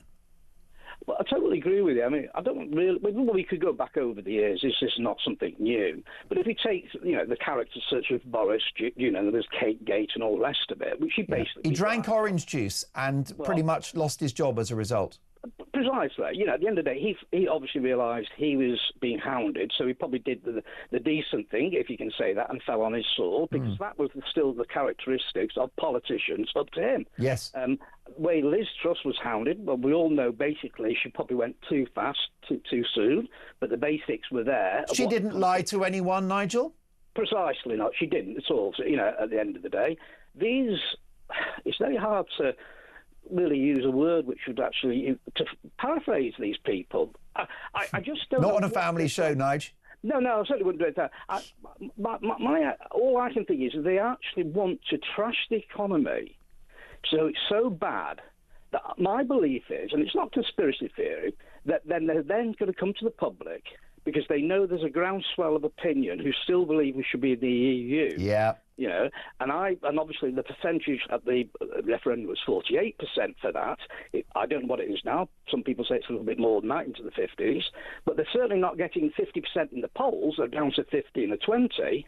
And by bringing that sort of forward, saying, well, tell you what, we're very sorry, but this is happening, and do the usual lying and blaming, you know, Uncle Tom Cobley and all for all the country's woes, the financial woes. They will probably come out with, well, if we were to go back into the European Union, I'm sure we'd be better off and we could resolve all the issues financially what we're having now. You wait for it. I guarantee. Nigel, that's the next line. We're going to save a copy of this recording. I think you're right, because Sir Keir Starmer this morning at his press conference, when he defended Rachel Reeves, said that we need to be closer to the EU, which is a signal. And I also tend to agree with you that maybe they wouldn't mind a financial crisis because they could do an emergency budget, which would be unbridled socialism. And the other thing they could do is begin the process of us rejoining the EU. I totally agree with you. That's how I see it. Can I just say on one last thing? Of course. Today being the first, is it first or second? It's the 1st of December today. It is 1st of December, and that's, for me, in 1978, on the 1st of December, so you can calculate my age, I'm actually in my 70th year, I started off my first business, and it was under a Labour government. And it's a mirror image basically in fact, it's not mirror image. It's worse than the mirror image of what Labour were in government then when we ended up going to the IMF. And the only way it was turned around, whether people like it or not, was a character called Margaret Thatcher, who got hold of this country by its bootlaces, basically, and told them things they didn't want to hear, and then went on to obviously transform this country for better, for worse, depending on your political, of course, ideology. So I'm still working, by the way. I think Rachel Thieves is relying on people, me in our 70th year, to carry on, to keep paying the taxes.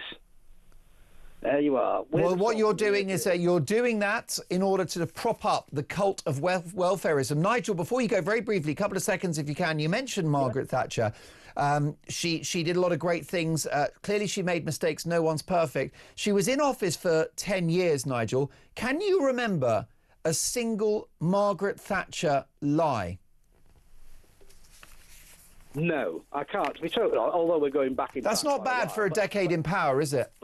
But to be totally honest with you, no. But I can tell you that she would have, she'd been out the door in the first 5 minutes if she started making these sorts of lies. In fact, she wouldn't even be able to walk out of the number 10 Downing Street and look the press in the eye if she had lied like Starmer's done, like Reeves have done, like Lammy's done, and all the rest of these people who have ruined this country up to now. Nigel, a star is born. No longer a talk virgin. Call us again for that second difficult album very soon. Thank you, Nigel. Really enjoyed your first call to this network. Carl is in Liverpool. Evening, Carl. Evening, Mark. You all right? I'm good. Listen, do you think we can survive this government? Well, I think Nigel's just said everything that I was going to say, but I'd like to think, yeah, of course we will. We're all, you know, when times are hard, the country comes together. But what happened is we've got a government that have, from day one, have been absolutely against us with decisions they've made, from the Chagos Islands to the pensioners, the WASPy women, the farmers, taxes, everything has been one big lie. You know, for her to say back when she did the first budget that she wouldn't come back in for taxes, you know, you don't know where this government's going. And fundamentally, I think Nigel said something earlier that, you know, he thinks they're trying to destroy the country and the finances of it so they can go and get, you know, a bailout. But if these two don't get sacked or resign, then what are we saying about them as politicians and people? Because we know they've lied. But as people, as they continue in these roles, then they're going to lose everyone that's voted for them and everyone that works for them, because we see what's happening. We're not blind and deaf, and, you know, we see it all. And for them to stand there with the brass neck and lie, you know, Dick Turpin wore a mask when he robbed you. Rachel Reeves is just doing it point blank to our faces, and we can't do anything about it, and she needs to go, and so does he. Carl, I think you're right, and I actually, the more I reflect on what you're saying, it is actually a threat to our democracy if they stay, is it not? It is, Mark. Of course it is, because it shows that we don't get a say. You know, the country could be in uproar, and we are in uproar. We're just watching our working lives become more of a struggle, because we've got to pay more out for people that don't want to work. Where is the justice in that? Where is the fairness that Britain is made up of? When you say to the working class people, we're going to need everyone to contribute. Well, we've been contributing. Where have you been? We are telling you as a country that we are struggling. We have no money, yet you seem to find money down the back of a sofa to say, oh, well, we can do this and we can put this now into the welfare. But I'm sorry, what? If we've got that much money to put in welfare, why isn't that going to the NHS and doctors? We've just found out that junior doctors now are going to go on strike. These people, Mark, if we have deaths and pensioners, you know, we know that it's going to go like this in the winter, where the pensioners won't switch the heating on, and we have quite a few deaths. These people that do this, putting pressure on other doctors, these people should be held to account. You know, they have blood on their hands because they're not there to do the job that they have paid for. Now, I spent quite a lot of my life in the military, and we couldn't go on strike.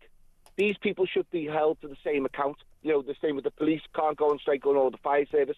No, these people need to be told, you're not doing that. We've given you a massive pay rise, that I would love. You know, most people would love a pay rise of that amount. What was it, 28% or something like that? Yeah, it was. It was just short of 30%. Can I give you the latest stat? The most recent 2025 to 26 pay award for resident doctors. It was a 4% boost plus 750 quid as a consolidated payment. But wait for this, Carl. The average full-time basic pay before overtime of a junior doctor is £54,000 a year.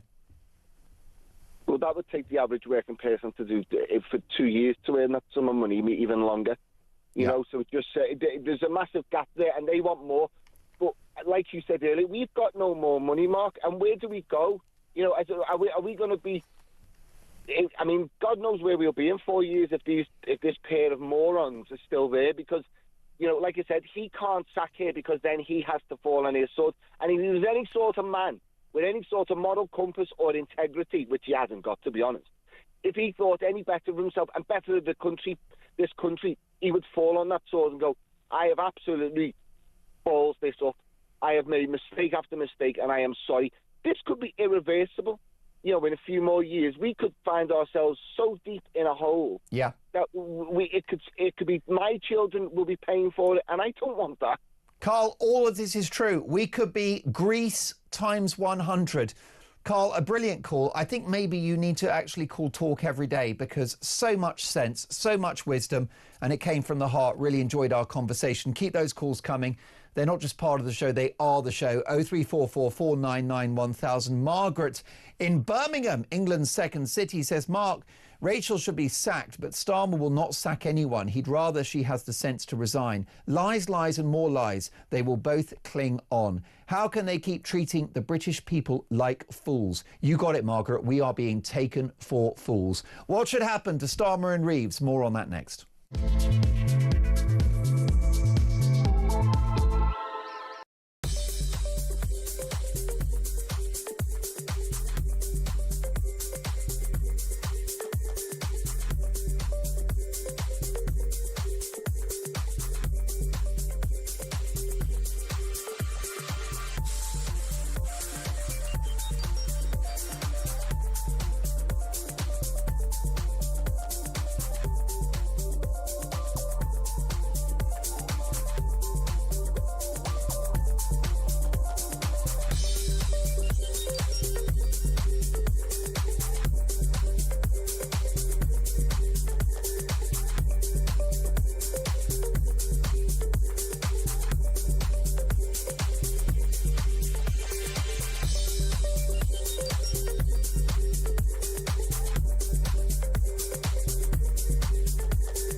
Big news coming this December. Our talkTV app is moving to the Talk app. You can watch, catch up and listen to all your favourite shows and podcasts anytime, anywhere, all on the Talk app. From Monday, 1st of December, the talkTV app will no longer exist, so don't miss out. So head over to your App Store or Google Play and search Talk now.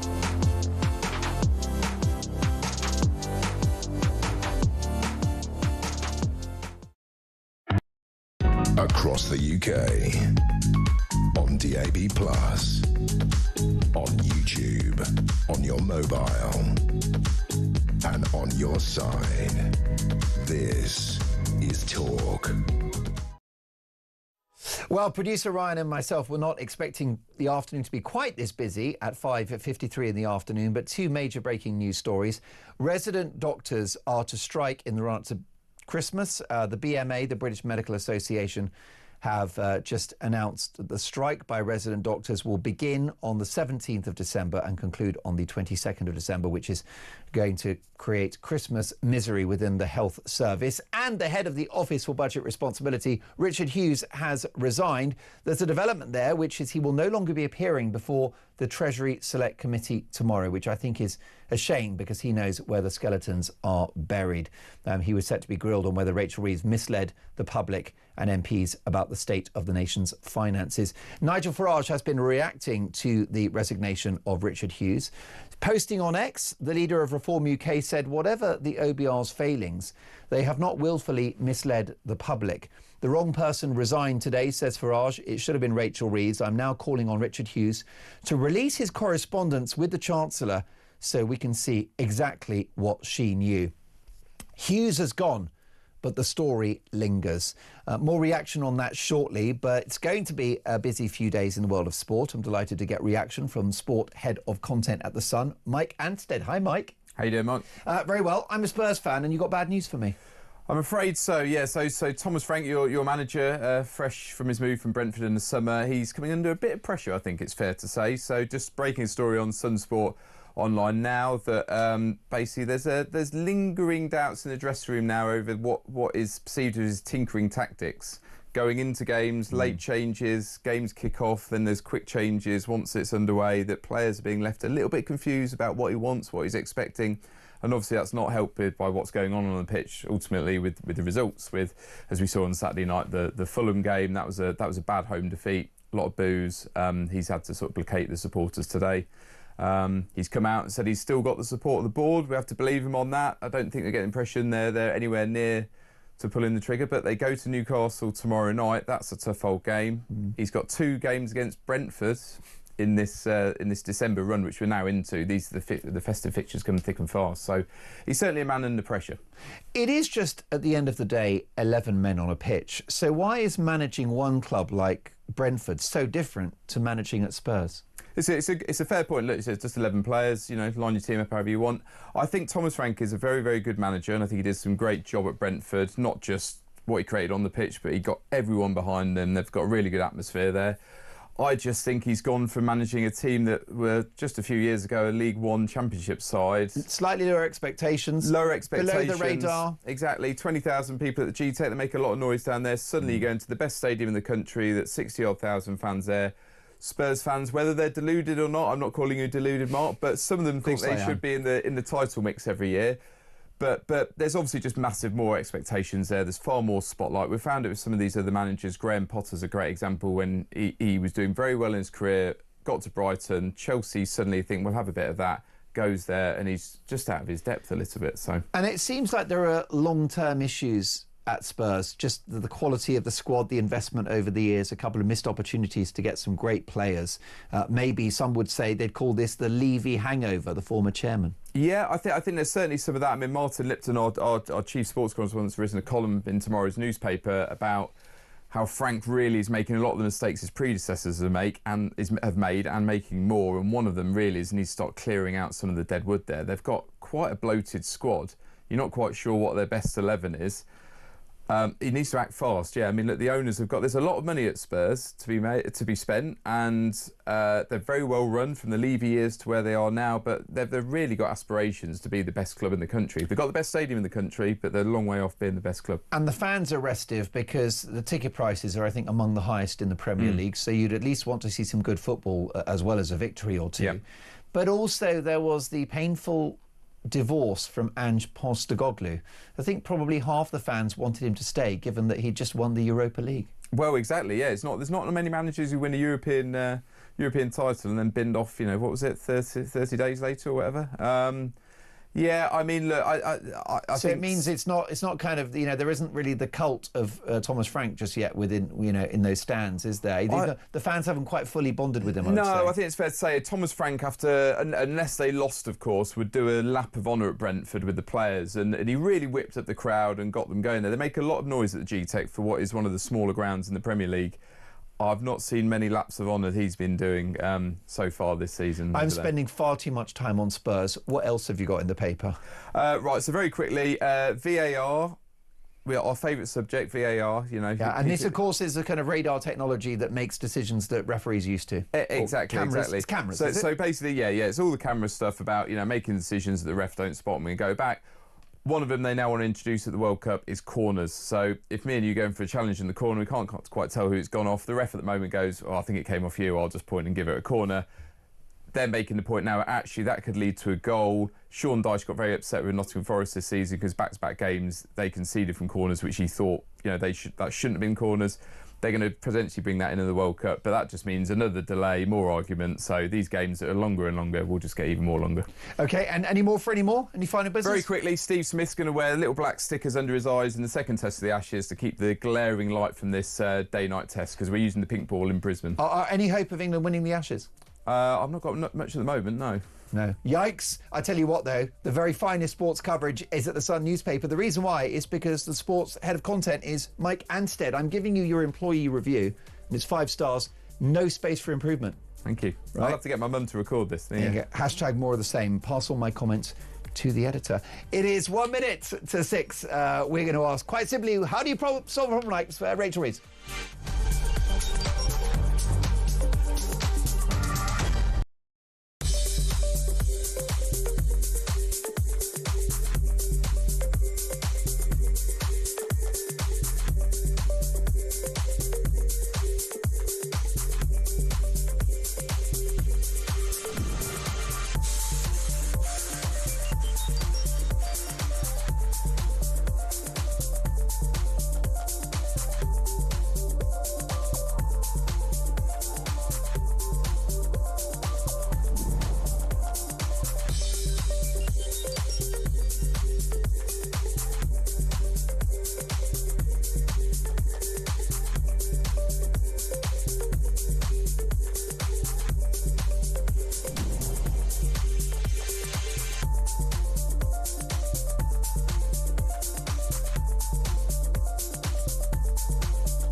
Across the UK, on DAB+,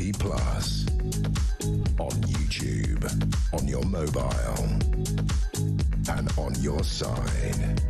This is Talk.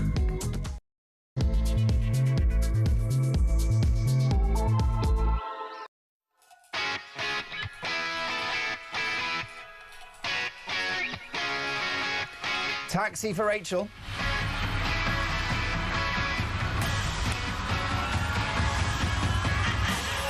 Three minutes past 6. This is Talk Drive. I'm Mark Dolan with you until 7 o'clock. And how long can Rachel Reeves cling on? She's had the dreaded vote of confidence from Sir Keir Starmer. But will he be following her out the door? Now, it's our understanding on Talk Drive that cabinet ministers are spitting with rage at having been misled by the Chancellor. She also misled the financial markets, she misled the British people, and even the BBC, with their political editor, Chris Mason, saying the corporation was lied to by the Chancellor. Well, given that he signed off on Rachel's pack of lies, is this now the beginning of the end for Sir Keir Starmer? We'll get reaction from across the political spectrum. Also breaking this evening, resident doctors are to go on strike in the run-up to Christmas. The British Medical Association have announced that the strikes will begin on the 17th of December until the 22nd. Good luck reducing those waiting lists.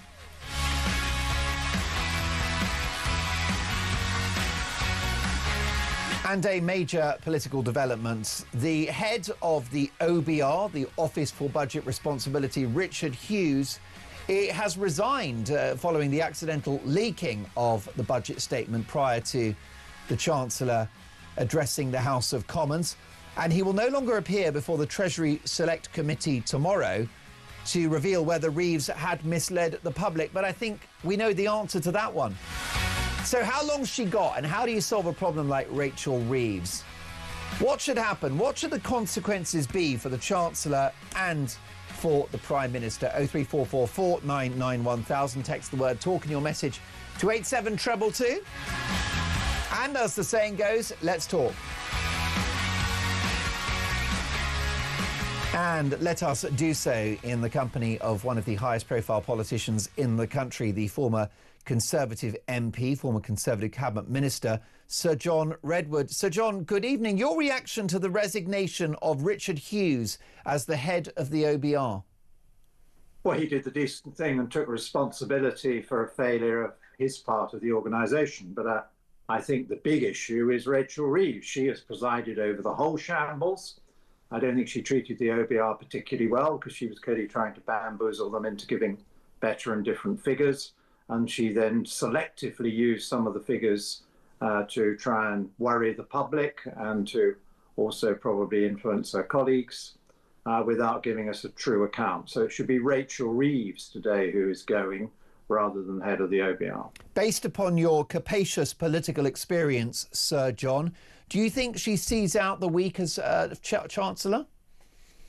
Well, I fear she might, because I think Sir Keir Starmer is also in a very weak position, and maybe he is not wanting to get rid of her immediately because he sees her as some kind of fireguard. But the truth is the two together have let the country down very badly, not just once, but twice with budgets.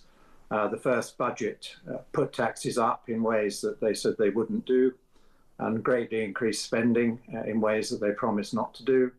And it created a lack of confidence. It meant people cancelled investments. It meant that businesses stopped recruiting people. It meant that there were layoffs. It meant that small businesses, some cases, and farms went under. And now they're doing the same again for the second budget. So both of them are hanging together very tenuously. But I fear the Labour Party is not about to throw them out this week. And amid all of the political drama around Number 11 and what Rachel Reeves knew and what she didn't know, it's easy to forget, Sir John, that this particular budget, the budget statement on Wednesday, has gone down very badly within the business community. KPMG have issued some research in response to the budget on Wednesday, saying that it will bake in inflation, it will kill growth, and it will increase unemployment. Well, that's right. And the OBR figures suggest that this is not going to deliver the kind of growth they want. The OBR took down the growth rate they were predicting for every year apart from the one we're currently in, as a sign that they had recognised the reality as well. You don't get growth if you tax too much and you spend on the wrong things in the public sector and you squeeze the private sector as a result. They promised retail and hospitality on our high streets and in our towns that they would give them a better deal on business rates. And that was said in the budget, but we now learn that in the supporting papers, there's been a revaluation which has put some of the rateable values up quite a lot against people's expectations. And they've removed the discount offered to the more fragile businesses, which the previous government had put in. And again, no mention of that. So they're not even honest in the budget statement on something as important as how much tax do these struggling small businesses on the high street and the entertainment businesses have to pay. Given, Sir John, that the Chancellor misled the public, misled the media, misled the financial markets about the current health and the previous health of the economy, does it set a dangerous precedent that she doesn't resign? Could this be a risk to the credibility of our democracy? Well, I think it would be better if she did, and I'm sure opposition parties will be intensifying their efforts to get her to do so. But we all know that her future rests very much on Keir Starmer, and Keir Starmer's future rests mainly in the hands of the Labour MPs. And the Labour MPs are obviously agitating against Sir Keir Starmer, but there's no sign of a serious movement to get rid of him. And it looks as if Keir Starmer thinks that it's quite useful having somebody even more unpopular than himself as the Chancellor of the Exchequer. And he's now taken possession today of the strategy. And what he's got to understand is it's not just all the bad briefing, which for 2 months knocked confidence and worried people sick about how much tax there was going to be, but it's the actual budget itself with another 26 billion tax bombshell doing a lot of damage to working people and to quite a lot of businesses, which was not in the manifesto. I checked again the manifesto today, and the manifesto said they just identified 7 billion of extra taxes, not the 60 billion plus that we've been given in these two budgets. And they were very clear that they weren't going to put national insurance up. Well, they have in this budget because people are going to have to pay more national insurance when they're contributing to a pension fund. And they said that they weren't going to put VAT up, and VAT in some cases is going up. And of course, there's the income tax on, where this time round they said they're going to be another 3 years of making sure more and more people have to pay a much higher rate of tax, going from 20 to 40 or from 40 to 45. Again, not in the manifesto. It said they wouldn't put the rates up. Well, they're going to be putting the rates up for a lot of people by keeping the thresholds down. And what are the consequences to these endless lies not being met with some kind of accountability? Well, I think they will be met with various types of accountability. We see the accountability in the polling at the moment, so I think there will be a toll taken of Labour candidates in the various elections next May if we don't get anything before that. And we are paying a price as a country for the incompetence of this Chancellor, because the interest rates the government and therefore the taxpayers have to pay on all that borrowing have been higher for the whole year than they were on the worst day under Liz Truss, which they go on about.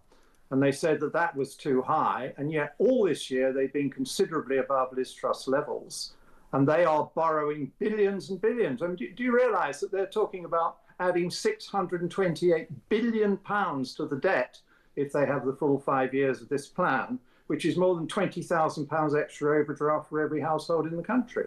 It's shocking, and that's in the absence of a pandemic or some kind of global economic crisis. They have no excuse, Sir John. Now, the Prime Minister spoke to reporters this morning. He defended his Chancellor. He also said that the UK needs to be closer to Europe. Could the Prime Minister use a future economic crisis to bring us closer to Europe, or possibly even back into it? Well, I think he does want to take us a lot closer to Europe. And of course, it's exactly the wrong medicine for the problem that they have created. This is a lack of growth created in Downing Street by attacking private individuals and private businesses with very high taxes.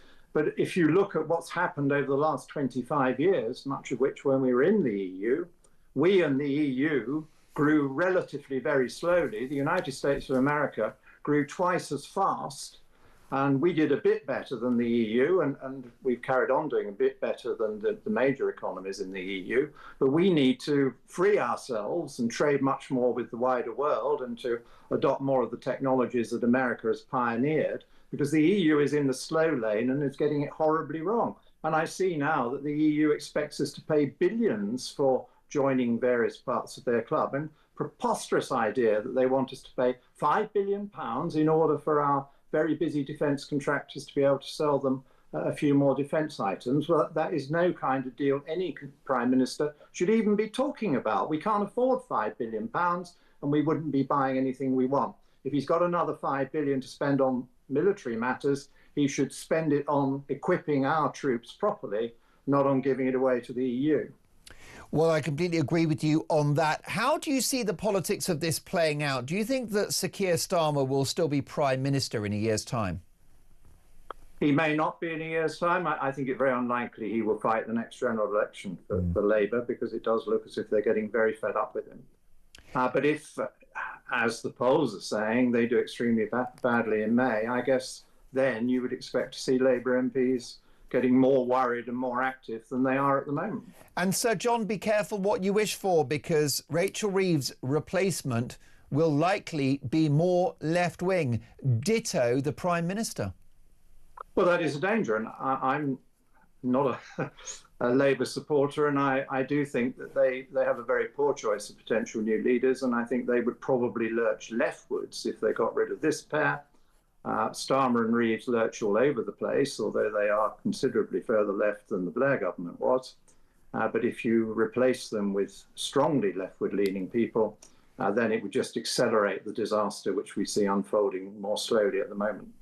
Sir John Redwood, always a privilege to have you on the show. Good to see you again. Sir John Redwood is a former Conservative government minister and ex-Tory MP, one of the best-known politicians in the country, who thinks that Reeves must go, but she will not. She's clinging on. Richard Hughes, the head of the OBR, has stepped down. Is he Rachel from Accounts Human Shield? Rupert is in West Sussex. Good evening, Rupert. Oh, good evening, Mark. How nice to talk to you. Thank you. Vice versa, Rupert. Right, so listen, what should the consequences be for Rachel Reeves and Keir Starmer? Because if you or I lied at work, we'd be out on our ear. Correct, exactly the same. Get rid of her. They're appalling. And I just wanted to make everything that your previous guests have said, I agree to. The spirit of everything is dead right. I wanted to focus on something slightly different for your listeners to ponder on. Mr. what's his name? Starmer. Sir Keir Starmer, yes. Sir Keir Starmer is a born liar. He's a born liar. I've noticed it for a long time, and it actually was mentioned. It became apparent before he came to office. Now, this is the point I want to make. This man has been all over the world on our behalf, on the behalf of our nation. He's been to Singapore or India or Norway or whatever. I lost count of the places he's been to. He's been in the sky most of his premiership. But what has he been saying as a liar? What has he been saying to the representatives of the other countries that he has been to? What has he been saying about everything? And representing Britain's interests, has he been whispering to Emmanuel Macron that he wants to go back into the EU? Has he been whispering in Donald Trump's ear about our economic policies? The problem, that's the issue you've got, Rupert. There is no trust now, and your point is that this man represents us, and you can't believe a word he says. Correct. Yeah, this is a great nation, a wonderful nation. You know, I'm a very old man now, and I've seen everything that's happened, and but the thing that is not present with Mr. What's his name, Starmer, is the word trust. Well, because if I go back for our previous prime ministers, Rupert, 10 years of Thatcher, I can't remember a single lie. She made mistakes. She got things wrong. I don't remember any lies. I don't remember any lies under David Cameron. I certainly don't remember any under Rishi Sunak or Liz Truss. I agree with you. I totally agree with you. And anyway, if they made mistakes, if there was honour, there's another word that's vanished. The word honour. And Britain was respected for that. Which Richard Hughes has demonstrated by stepping down as the head of the OBR this afternoon. Yeah, I agree with you, absolutely. A gentleman, I don't think he's got anything to be ashamed of. It's a kind of administrative mistake. He's only got to tell the truth, and the public would accept that. But a liar, Mark, you think about it very carefully. But think about when, what your mum is saying. Everybody's, I don't know. Everybody is saying that you do not trust a liar. He's a born liar. And you don't put a liar in charge of an organisation, particularly the fifth or sixth biggest economy in the world. Correct. There's two words. There's two types of liar. There's a compulsive liar and a congenital liar. A congenital liar is one that can't tell the truth. He can't speak. He's automatic. He goes into just can't help it. Like a reflex. Correct. And the other one, the other sort, is one that lies on an opportunity. But they're both wrong. They're both wrong. And we do not want our nation to be supervised, governed, and represented by a liar. Briefly, Rupert, well, I agree with you about that. I wouldn't put, my dad used to run a pub, and we go on a little holiday for a week, and he could only put someone in charge that he trusted, and he couldn't put someone in charge who was a liar, who was dishonest, because the place would have been a disaster when he got back. Briefly, Rupert, before I let you go, what are your thoughts about the future of this country? Where is the country going? What's going to happen to Britain, Rupert? Right, you want to tell the truth? The truth is I am frightened. I'm an old man. I've fought for this country. I love this country. I love the people. I've had a wonderful life. But all we're on is a power dive into nowhere. It is the future. I actually am frightened for it. That's the best word I can find at this moment, since you ask. And Rupert, why are you frightened? Because it's into the unknown. Everybody knows if you speak the truth, good people, and good people are mostly good, people honour that. They accept that. Okay, he made a mistake, so all right, and he admits it. And there's a gentle kind of acceptance of that. But this is not present this time. And of course, it goes on making mistakes and making lies without referring. Where does the lying stop? Now, this is another point for you to ponder on. Everybody's having a go at this, what's her name, Chancellor of the Exchequer? Rachel Reeves, the Chancellor, but she takes her cue from him. If he was the man that he should be, if she takes the cue from him, he's the centre of it all. I don't approve of what Mrs. Whatever her name is, but she would not perform like that if the man, the gaffer, the chief, was an honest person, because he would hold her to account. Rupert, listen, the bottom line is the fish rots from the head, and Starmer signed off the lies. What a brilliant call, Rupert. I asked Rupert about the future of this country. What are his feelings? He said, frightening. This is Talk Drive.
Big news coming this December. Our talkTV app is moving to the Talk app.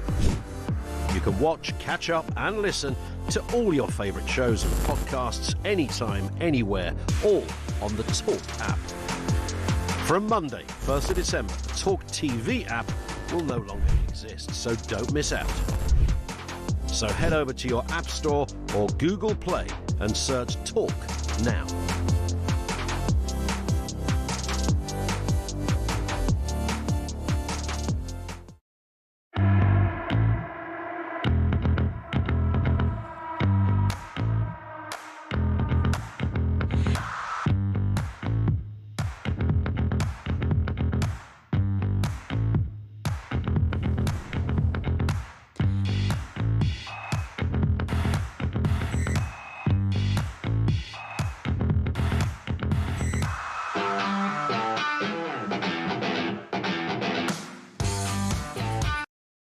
Across the UK, on DAB+, on YouTube, on your mobile, and on your side. This is Talk. It is 6:24. It's Talk Drive. Mark Dolan with you until 7 o'clock. Michelle in Birmingham says, "Hi Mark, do you think that His Majesty the King should exercise his royal privilege and dissolve Parliament, forcing a general election?"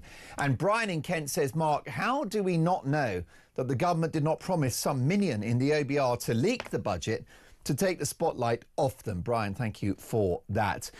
Well, we've got a news story, a developing story. 3 former Conservative MPs have defected to Reform this morning. One of them is a star of Talk and the former Vice Chairman of the Conservative Party, Jonathan Gullis. For reaction, I'm delighted to welcome Alex Wilson, who is a Reform UK London Assembly member. Alex, good to see you. Another Tory joins your ranks. Yeah, good evening, Mark. I'm delighted to have Jonathan joining us because he's an experienced campaigner. He is a strong Brexiteer, fierce patriot, and I think would be very, very welcome in our ranks. I know it's been kind of on the cards for a while, perhaps, but I'm glad that it's come over the line and joined the team because he's joining a winning team. We're still polling very, very strongly. The membership's off the scale. Everything we're building up to the next challenges that we face as a party, local elections, Scotland, Wales next year.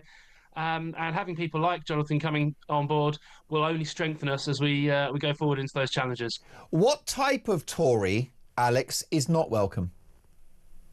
Well, a wet Tory, I think, wouldn't be welcome. I think Michael Heseltine wouldn't be welcome, not that he'd want to join us, people like that. But what we want is people that have got experience and passion in equal measure, and that's what Jonathan's got. And there are others. Is anyone that voted Remain welcome in the party? I think if people who voted Remain, that's fine. If they've seen the error of their ways and are now get behind it. There are a lot of people who voted Remain who ultimately accepted the result of the referendum and wanted that to be delivered. If somebody has tried to block the outcome of the referendum, then clearly they wouldn't be compatible with what we're trying to achieve more widely as a party, and obviously they wouldn't want to join us, I don't think. But no, we're a broad church. If you look at the results that we're getting in council by-elections, yes, with these defections, then Conservatives join us. But actually, the seats that we're gaining up and down the country in council by-elections week after week, about half of them are coming from Labour. So we're attracting support from right across the spectrum. We're really attracting support from people who are just thoroughly fed up with the way that both of the two main parties in their periods in government have let this country down. And we've seen that more than ever over the last few days with this absolutely shambolic budget, both the content of the budget and the way it's been handled and the way things were leaked. And now, obviously, we've seen today the chair of the OBR falling on his sword, doing the honourable thing. I just wish Rachel Reeves would do the same. Most definitely. However, it might be a little bit of an awkward reunion between Richard Tice and Jonathan Gullis. Of course, he's your deputy leader, because a historic tweet has been unearthed from March the 31st, 2024. And it reads as follows, Alex. With a special Easter message to Tory MP Jonathan Gullis. Given the multiple bits of embarrassing personal information we have on you, I suggest you pipe down on your attacks against me. I wonder what that embarrassing personal information is, and will Mr. Tice be unearthing it now that Gullis has joined Reform? I have no idea what information that's talking about. But look, politics is a bit of a rough and tumble business. You say things, you attack each other when you're in opposing sides. But fundamentally, the fact that Jonathan has joined us is a great thing because, as I say, he brings that experience campaigning, brings that passion and that knowledge and understanding, and in a key part of the country for us. Stoke, absolute kind of red wall kind of territory. It's those kind of places that we're really seeing our boost in support, growing off the scale, and people like Jonathan will help that happen.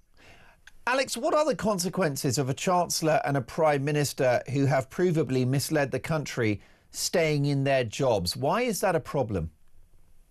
It's a huge problem because it gives so much concern to voters, residents up and down the country who can't have any faith, not just in an individual, but it damages faith in the whole fabric of politics and the system of government.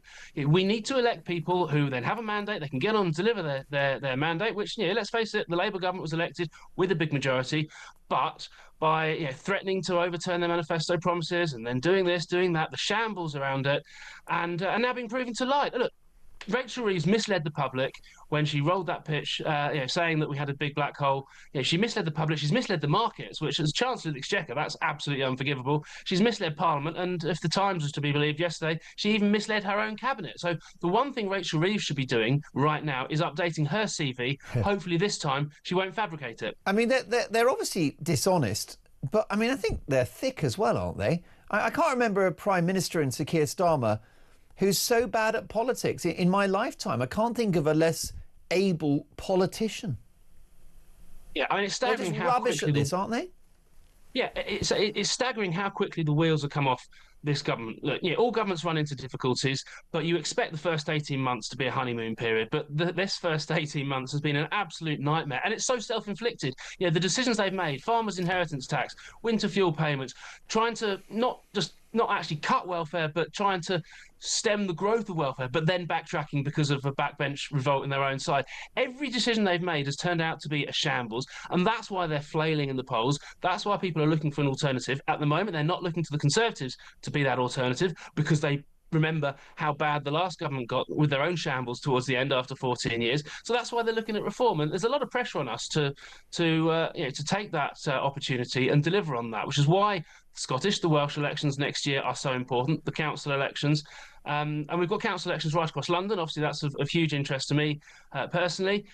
We're building the party to take those challenges forward, and having people like Jonathan, but also having people like Danny Kruger when he joined us a few months ago. That was an absolute coup because his thoughtfulness, his credibility will add so much to our policy process and this idea of preparing for government. Because what we cannot afford to do is make the same mistake of Labour, which is think, we're going to win, and then wondering what the hell we do with it. We've got to be prepared to hit the ground running from day one.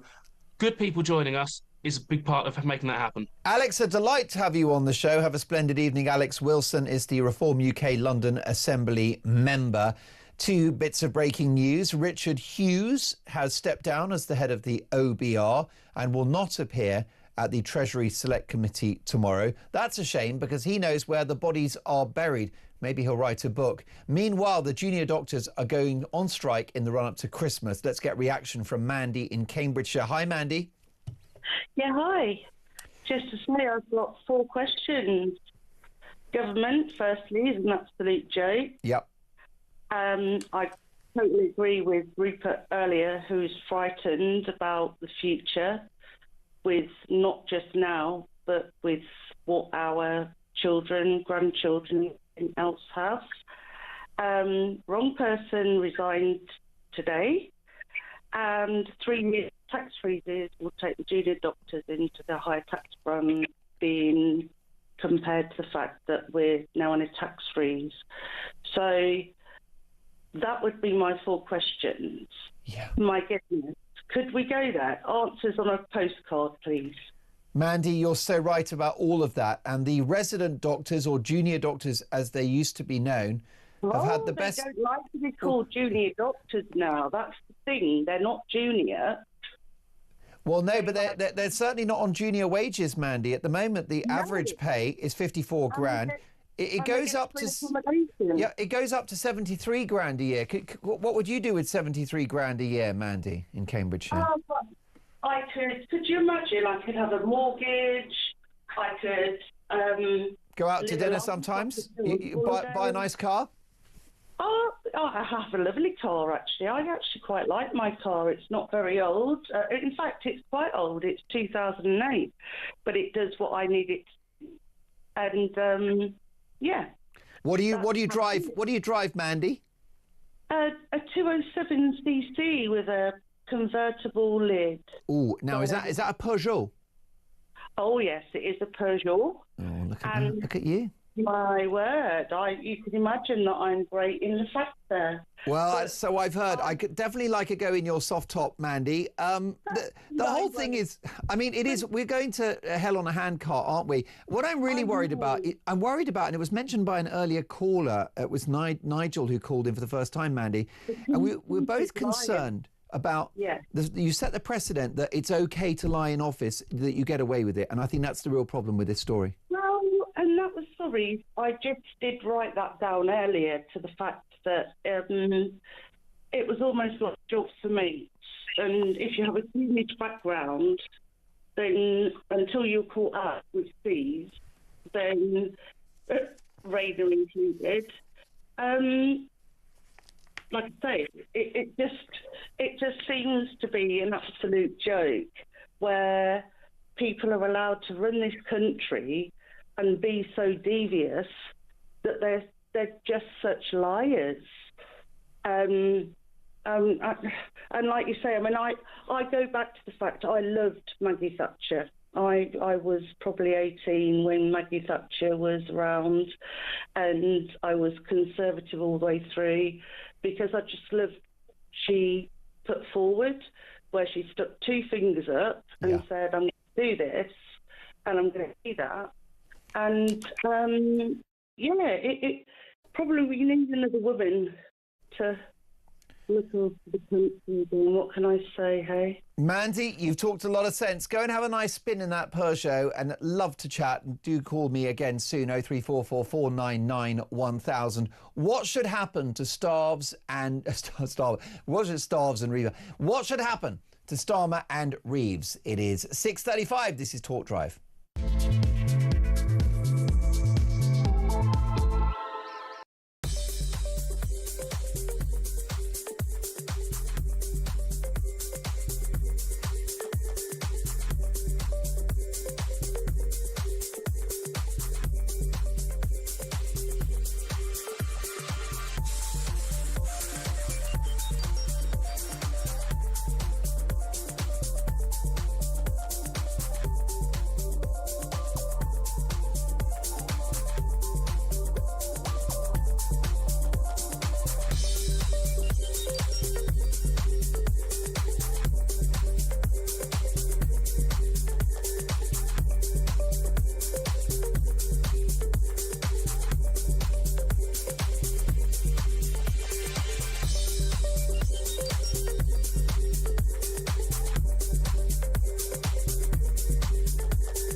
Across the UK, on DAB+, on YouTube, on your mobile, and on your side. This is Talk. What should happen to Rachel Reeves and Sir Keir Starmer? Well, this from Simon in Skelmersdale, who says, good evening, Mark. One thing has nothing to do with the other here. The leak of the budget details appears to have been a genuine error. Richard Hughes has taken responsibility for the disclosure and full respect for him for doing so, as it was the right thing to do. However, Rachel Reeves had already been briefed in September, October and in early November and told there was no longer a fiscal black hole by the OBR. Her and Starmer were absolutely up to speed with the public finances and chose to lie and mislead to finance another benefits splurge. Every minister who has resigned in scandal has each had a choice and made their bed. This is number 10 and 11's choice. Both resign now, says Simon, in a brilliantly put together text with which I agree fully. Will Barker is the Deputy Head of News at the Sun newspaper. Good evening, Will. Good evening. You've got some other stories for us and more bad headlines for the artist formerly known as Prince Andrew. Yes, I mean, I've had a whole weekend of bad headlines about Rachel Reeves, and so we've kind of tried to cast the net around elsewhere and find other things going on, and Andrew has not let us down today. Once again, we've watched over the last month or so. It's been quite incredible to watch how a kind of prince is taken down. Yeah. It's not a case of the king just walks up, gives him the red card and he's off. He's been slowly chipped away, his titles are being removed, and today, one of the sort of most major sort of parts of being, you know, one of the most important people in the country, the Order of the Garter, has now gone. It's sort of been officially stripped from him. It was announced in the Gazette at midday. It's all very kind of quite interesting, historical kind of things that goes on. Yeah, the London Gazette explains in simple text, Andrew is no longer part of the Order of the Garter, and that's it, he's out. And this is an old 600-year-old historical thing. Every June he used to turn up with all his mates in their finery, big white hats, and he won't be there anymore. Most definitely, and he's lost the title Prince. He's no longer Duke of York. To be fair to him, he's gone away quietly, hasn't he? Yeah. But the question is, has the story gone away too? No, I don't think it will. I mean, it'll keep going. There's the Virginia Giuffre's family are fighting over his millions in the States. We've still That's got right. Epstein. That sort of reported £12 million payoff is now being battled over by the remaining members of the family, which must be unedifying to witness. Exactly. And then we've still got the issue about when he's going to get over Royal Lodge. And he's being delayed, right? He's basically squatting at the moment. Is he Britain's poshest squatter? Probably, yes. Probably. Yes. And apparently still being addressed as Your Royal Highness and all the rest of it. Yeah, you know, with his teddy bears. Well, that's it. And waited on hand and foot. Some suggestion, by the way, that he's worried that Fergie's going to find a new lover. Have you heard about that? Oh, no. Yeah, that popped up in the papers a couple of days ago. Reported on exclusively on my royal channel, The Mark Dolan Show on YouTube. You're welcome. But it's obviously a major issue that's been sorted is his accommodation. Eventually he'll go to Sandringham. Yeah. And he'll be on the state. And how the other half live, he'll not have to worry about the bills because the king is taking care of his accommodation for the rest of his life. Yeah. How the other half live. Exactly. No inflation for him or an impact of Rachel Reeves' budget. Tell me about gladiator agony. No, this is a very sad story that like Andrew, that we broke this afternoon. There's a young girl called Fury, is her gladiator name. She was on the BBC hit show, and she's about to be on the Strictly Christmas special, so her star is kind of on the rise. She's been doing very well for herself, but she's had some awful news over the weekend. Her dad, who also back in the day appeared on Gladiator as a contestant, a guy called Phil Ownsley, he's a martial arts expert. He fell running up the one of the three peaks in Yorkshire, and unfortunately the air ambulance was alerted. He appears to have got into some difficulty. We think had a heart attack and very sadly died. He was only 56. And so we're not quite sure what Jodie, his daughter's going to be doing now. She's due to start on Strictly in a week's time, but obviously she's going through hell at the moment. Absolutely devastating. What a tragic story. We've got my favourite headline of the day. Jail romp screw to be banged up. Yes. Could you translate that into English for me? Well, you could paint this as quite a romantic tale. 19-year-old meets 30-year-old. They get it on. He films their together time. Unfortunately, she's a prison officer. You're using a lot of euphemisms there. Yeah. Unfortunately, she's a prison officer, and he's a lag who's been inside for armed robbery and various other nasty things. And she filmed their encounters. He filmed the encounters. And did she know that this was being I filmed? don't know, but somehow the bosses have now discovered these, and she was then charged. She's been in court today, and she's pleaded guilty to these, and unfortunately the judge says I think she's going to be doing some jail time of her own. How and why do those things happen? How is it that a prison officer can fall in love with an inmate? The weird thing is, over my years, this year seems to be the year of this. We've had so many of them reported. I don't know what's going on. Well, I think that a lady loves a rogue. That's what it is. Right, yeah. Yes. And I'll say no more than that before getting cancelled. What it is the mentality. I'll change him. Yes. Yeah, I'll make him a good boy. Yeah, exactly. Which I've got no doubt your spouse has taken that view as well. This is Crunchy Nuts. Yes, well, so in these times of economic turmoil, the OBR quitting today, Rachel Reeves is fighting for a job. This comes down to it. Basically, Kellogg's are robbing us of Crunchy Nuts. Crunchy Nuts have been shrinkflated.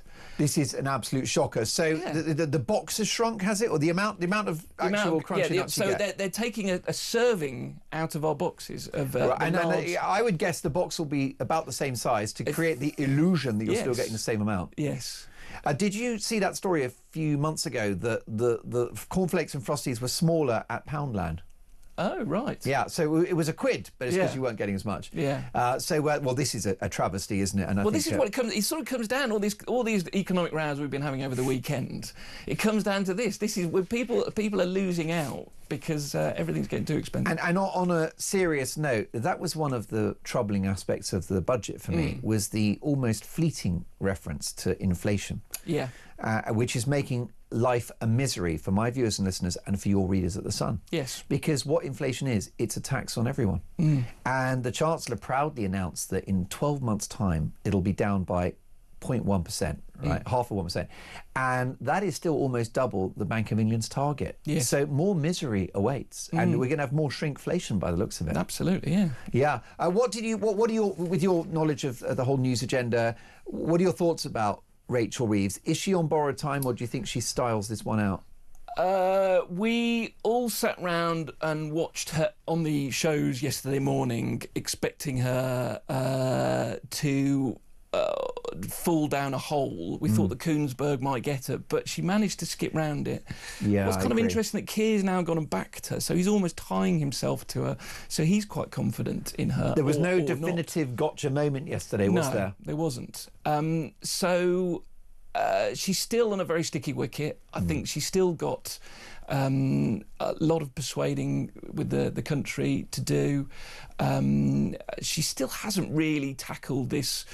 Did she actually definitively lie? I think she's just going to keep trying to style it out and hope that we all go away and stop talking about it. Well, listen, for those brilliant stories just outlined by Will, head over to thesun.co.uk or buy the paper later today or tomorrow. Lovely to meet you, Will. And you. Catch up soon. Cheers. Will Barker is the Deputy Head of News at The Sun newspaper. What should happen to Rachel Reeves and Keir Starmer? That's next.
Big news coming this December. Our talkTV app is moving to the Talk app.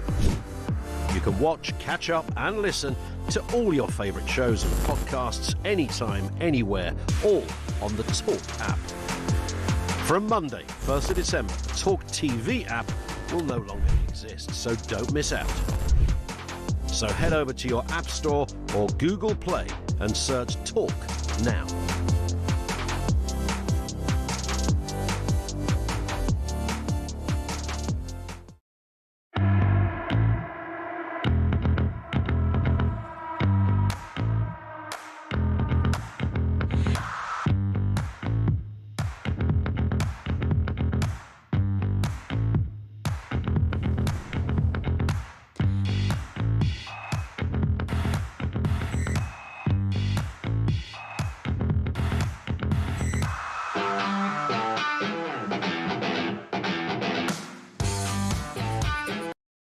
Across the UK, on DAB+, on YouTube, on your mobile, and on your side.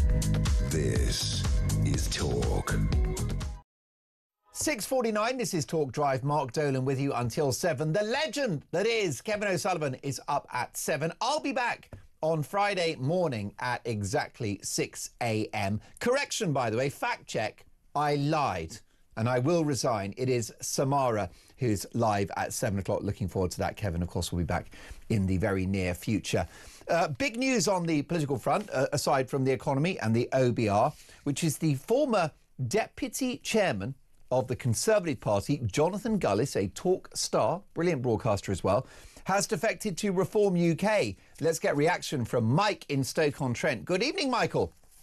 Hiya, Mark. Yeah, I'm actually in the next borough over. I come under Newcastle. Jonathan was Stoke. Yes. I mean, let's be honest, the reason he got kicked out last time, they wanted the Tories out. Yeah. That was as simple as that. But Jonathan, give him credit, as always, I say upfront and honest in his outlook. And you will have known about him from living in the region as well. Yeah. He was highly respected, but the problem was his previous support, everybody wanted him gone. Yeah. You know. Or, well, 9.5 million actually wanted him gone. The rest of us had to suffer. But, no, I think if he stands up here again, which I really do hope he does, I think he'll get back in. Well, but I really do. Because Labour up here are a shambles. Mm. Why do you think northern voters have walked away from Labour now following the election victory last year? Right, let's go back in time. You would hopefully remember who I'm going to talk about. He's what I call the last good Labour Prime Minister, John Smith. Oh, amazing. Of course, he was Chancellor for a while, wasn't he? And became leader and then suffered a heart attack and never became PM. I think since he passed away, I think they've done nothing but go straight down the plug hole. Yeah. In fact, I don't even think there's a plug hole. I think it's a big hole. I mean, with what we've got now running this country, let's be honest, we voted for them. We've got what we deserve, if this is what we think is the best that's available. And I don't. I mean, to the gentleman from the OBR, I can't remember his name. It is Richard Hughes. Richard Hughes, yeah. Richard. He's fallen on his sword. I'm the top man at the top. I take responsibility. He's done the decent thing. It is a pity that a lot of our politicians don't learn the meaning of the word honesty and truth. Mike, what is your appraisal of the character of Sir Keir Starmer and Rachel Reeves? Now, I'm going to have to be very careful. Family show, Mikey. Let's put it this way. When it comes down to the term of truth and honesty, I think there's more comes out of his mouth than out of a cow's rear end. And that's the best way I can put that. And on that note, Mike, please call me again soon. You're a delightful man to talk to and you made some brilliant points. Jim is in Lancashire. How do you solve a problem like Keir Starmer and Rachel Reeves? Good evening, Jim. Good evening, Mark. Livingston Towns, Leafy Lytham, I live. I just want to point out you talk about things that Starmer lied about during the build-up to the election. Yeah. Nobody ever mentions the fact that he promised that our council tax would not go up under a Labour government. Not a penny more would you pay for council tax, which is a blatant lie. The guy's a disgrace. Well, that manifesto was a breach of contract with the British people, was it not, Jim? And it's a worry for our democracy if you can lie in a manifesto and not suffer the consequences. Well, the point is, Mark, they're not accountable. They're not responsible for carrying out the manifesto. And we let them get away with it. It should be a legally binding contract. It most definitely should. And you have elements of that with the House of Lords, don't you, Jim? Because if something is in the manifesto, it's harder for the House of Lords to contest it. And if it's not in the manifesto, then they can. But we need something more robust than that. Well, we do. Whether that's an independent body to supervise the manifesto, Mark, I don't know. But these two people have to go sooner rather than later, as does the Labour government. The only answer and salvation we have is reform and Nigel Farage. Jim, is there any defence of Labour to say that the Tories were in power for 14 years, they presided over the suicidal net zero, that they're the ones responsible for the national debt, they're the ones responsible for the open borders experiment under Boris Johnson and before that, previous Tory prime ministers? Are we being too hard on Labour? Are they the fall guy for Tory failure, Jim? No, I think it's 50-50, but if you remember, they had 14 years to prepare for government. They also said that they were ready for government. Quite clearly, they hadn't got a clue. It's easy in opposition, isn't it, Mark? But when you run the country, it's a different ball game. Well, you raise a good point. Jim, thank you for your call. Love chatting to you as well. Jim points out that Starmer is a pathetic liar and that he actually lied about the council tax issue as well. That outrageous manifesto. I mean, it was the greatest work of fiction since War and Peace, wouldn't you say? You couldn't make it up. And I totally agree that we actually sacked the wrong person today. Richard Hughes is just a nerd, right? This is the guy, the head of the OBR. His job is to look at the spreadsheet, right? He's wearing a machine washable Marks and Spencer's suit. And all he does is crunch numbers. He didn't lie to the public. He didn't mislead the financial markets or the cabinet or the British people. The guy's been hung out to dry. Meanwhile, the Chancellor gets away with murder. Nathan in Weymouth says, hi, Mark. Jonathan joining Reform UK, this is Jonathan Gullis, former Deputy Chairman of the party, is an asset to Reform. But it needs to be the right Tory. I think Jonathan will be amazing. The doctors, the junior doctors, are to go on strike before Christmas. Stephen Bromsgrove says, good evening, Mark. Let's face it, a doctor with a child and part-time wife on 73k per annum will be looking in envy at a workless couple with 3 children who get an equivalent 71k on benefits. Good point. There's not a lot of sympathy for the junior doctors, but they will be working quite hard for the same money that a family on benefits would also receive.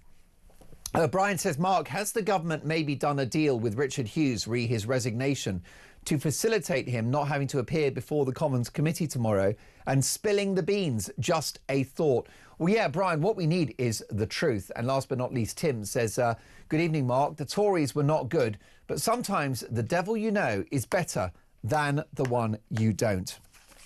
Completely unrelated to that, Samara Gill is in the studio. Yes, speaking of the devil incarnate, I am here, yes. No, you're not. You are the dropper of truth bombs. Oh my gosh.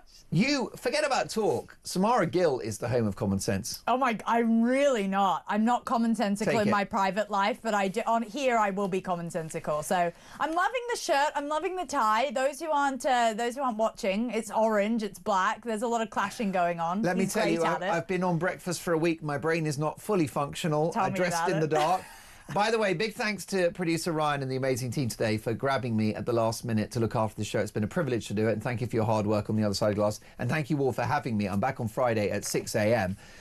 Is it a problem, Samara, that a politician can mislead the public, okay? Because there is a defence to be made that the Prime Minister is clear that there were no lies, okay? And that there is a case to be made that we were in a financial black hole. even following the comments of the OBR. So the Prime Minister is clear that Britain is broke. Yes. Doesn't matter what the OBR says. And therefore, Reeves was right to roll the pitch for tax rises because actually it's a Tory mess. Why did Richard Hughes, who's the chairman of the OBR, resign then? Why? I want him back. Happened. I think he needs to be reinstated. Really? What's he done wrong? He didn't lie to the public. He didn't mislead the financial markets. He's not spiked inflation on unemployment with a horrible budget. I feel sorry for Richard Hughes tonight. It's a good the wrong point. person Other went. heads are rolling. I want to see Rachel, losing her job over this. She did lie to the public, and it's egregious. If she was sort of in a private company, she would have been fired already for, upping what we needed to do and lowering what we didn't. Goodness, you're so she right. really would be. Can you imagine mad. the CEO? Imagine the CEO of, I don't know, Barclays Bank. Yes. Who lied on their CV, well, immediately gone, lied about the company's balance sheet to the board. Yeah, which is exactly what she did. Good luck.